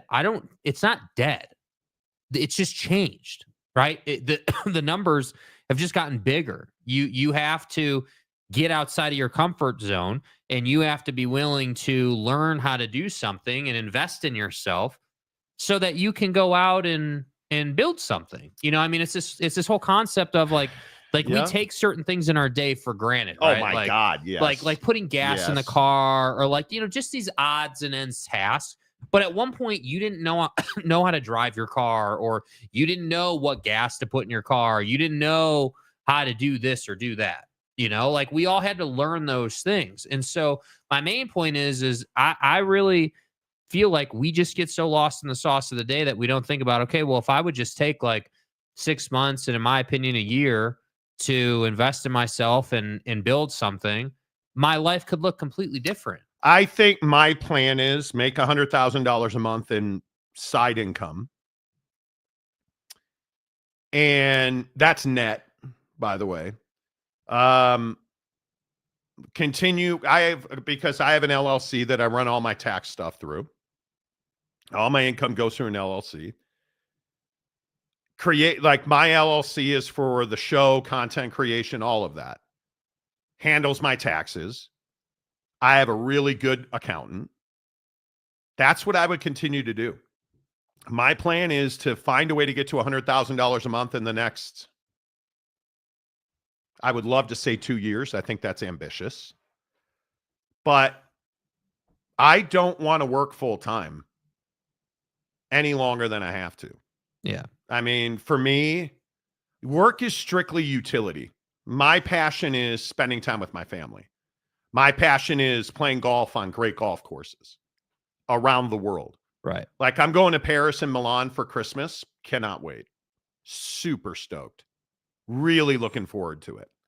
That's what I'm passionate about. And it's very difficult anymore and that's why I say when I hear these jackwagons being like, oh, I'm leaving the country. Okay, go. Go. Where are you going? Yeah. Go. I'm a U.S. American. Mm-hmm. I'm not. Yeah, dude. Jake played me that video before the show. Oh, it never gets so funny, dude. I think as a U.S. American, I'm not going anywhere. Do we have issues? Americans. Do we have issues in this country? Do high-ranking government officials have no idea what habeas corpus is? Very true. This is fucking America. Very true. Right? Did Jeffrey Epstein? Did you guys see Dan Benino? So Dan Benino used to be a hard right conservative talk show host. Jeffrey Epstein did not kill himself. This Jeffrey Epstein committed suicide. We've got to get to the bottom of this. I want to see those files. Okay, why don't we make you deputy director of the FBI? Okay, cool. All right, Dan, you've seen the files now. Yeah, he committed suicide. Next question, anything else? Okay, cool, thanks. So what happened if there's no way he committed suicide? You're going to go in there and burn it to the ground. Ah, that's right. They got to you, didn't they? Good old Paganino and stuff. Like, for instance. Dude, it's so funny when people actually figure stuff out. Yeah. You know? Yeah. Well, yeah, Chris, U.S. American, baby. Yeah, dude. I ain't got a problem with it. Yeah, dude. Conundrum says prize picks equal tax deduction for the LLC. Could be. I'm not making any money on prize picks right now. Although I'm back. I'm not losing anymore. I'm now floating in mediocrity, which means there's going to be a hot streak coming soon. I don't have a particular figure. I just know I would retire to Spain, where my ancestors come from, or South Korea. I think I would, if I could make $100,000 a month for 2 years, I would be ecstatic. Mm-hmm. I would try to save the lion's share of that. Because what that says, and there's the cough, jerk. Because what that says is that I've scaled my side hustle really well and aggressively. And that, you know, at that point, you know, 401ks and stocks are matured. Like, I'd be in a good place. Yeah. So it's what I can tell you is you can't work, you know, you can't work as much as we work forever. No, you cannot. That just doesn't work. No, you cannot. And I think that, you know, the problem that people run into, that I don't feel like I've run into this problem. I feel like I have the exact opposite problem. But I think the thing that people run into is you let years and years and years go by without ever having tried something. And then you're like, oh, hey, I'm 40, or, you know, I'm this age. And, you know, now all of a sudden, you know, I feel like the clock's ticking. And that's kind of why I'm saying, like, you know, it's just, it just comes down to, you have to be willing to add a skill and educate yourself on something so you can go and do it, you know? And don't be relying on that paycheck, man. Yeah. Because I'm telling you, it's really tough. And the real shame of it is there's so many ways to do this now, that, like, there's more ways to make money than there ever have been. Yeah. Fight on. That's exactly what 10K is not making money. It's not.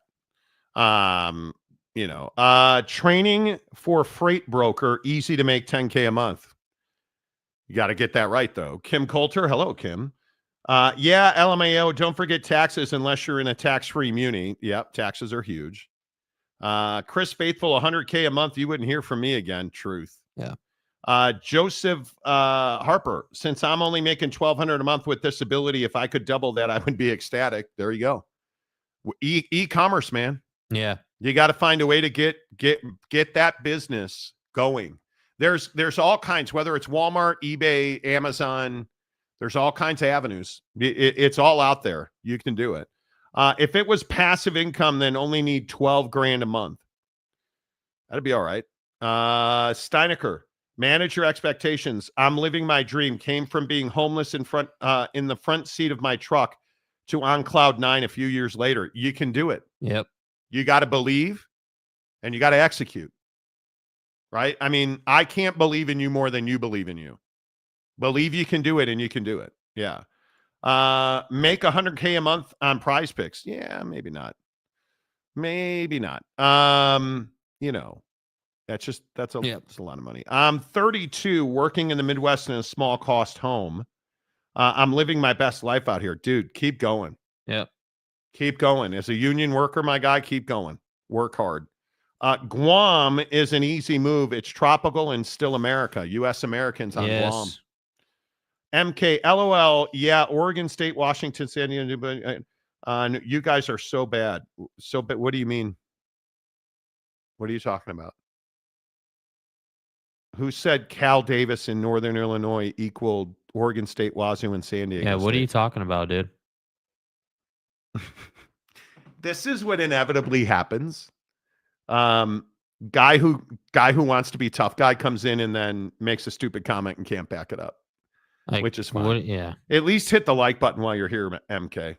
Anytime you want to engage on that, feel free. Come on the show. Happy to do it, because Pac-12 fans, I understand your passion. But good luck with that. I think that the problem in Pac-12 fan won't ever say this. You're not better than the Mountain West. You're both on level ground. As two separate entities, you're hurting each other. You are quite literally trying to breathe the same air and drink the same water.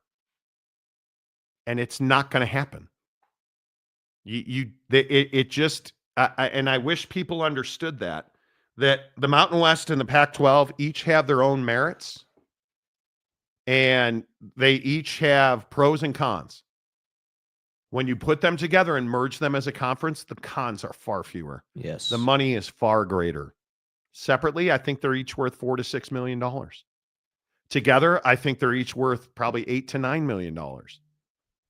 And if you're able to get that, you're cooking with gas. $4, $5, $6 million is not cooking with gas. It just is not. I don't. I'm just telling you. It's not good enough. It's not good enough. Yeah. So I just, yeah. Steinecker, did you hear that Rudy hit the transfer portal and landed the Ohio State University? No. What do you mean? What am I missing? Hey, Monty, Rudy was offsides, probably. That story is so fraudulent to begin with. Come on. Big Daddy Dallas, Pac-12 is dead. Do they not only have two teams right now? Well, they're not dead. They need to get this mediation done. You know, I'm sure we'll have more on it tomorrow. Yeah. We always do. Big Daddy Dallas, good to see you. Everybody here, please hit the like button, hit thumbs up. We always try to get to 100 during the live show. Do it. That helps the channel grow. Intense show today. And we didn't even get to talk about the fact that the comment stream is running on screen now. Yeah. What do you guys think of that? You like it? Are you guys a fan of that? Do you like the way that looks? I don't know. We'll see. I'm split one way or the other. You know, I don't know. We'll have to see about that. But big day of news. The Jake Retzlaff story at BYU. It is Developing. both disappointing, frustrating, yes, and certainly developing. Knicks about to tip off with the Pacers in the Eastern Finals. Stars and Oilers about to tip off in the NHL Western Connor Finals. McDavid. Come on, I dude. need my guy Connor McDavid to come through. Come on. I'm going to go murder some golf balls to feel better about my life. Okay. The Monty Show, as always, presented by our good friends at The Advocates, theadvocates.com, the best injury attorneys in the business. You never pay a penny to get clear, risk-free advice. 24/7, 365 at theadvocates.com. Until tomorrow, say goodbye, Jake. Goodbye, Jake.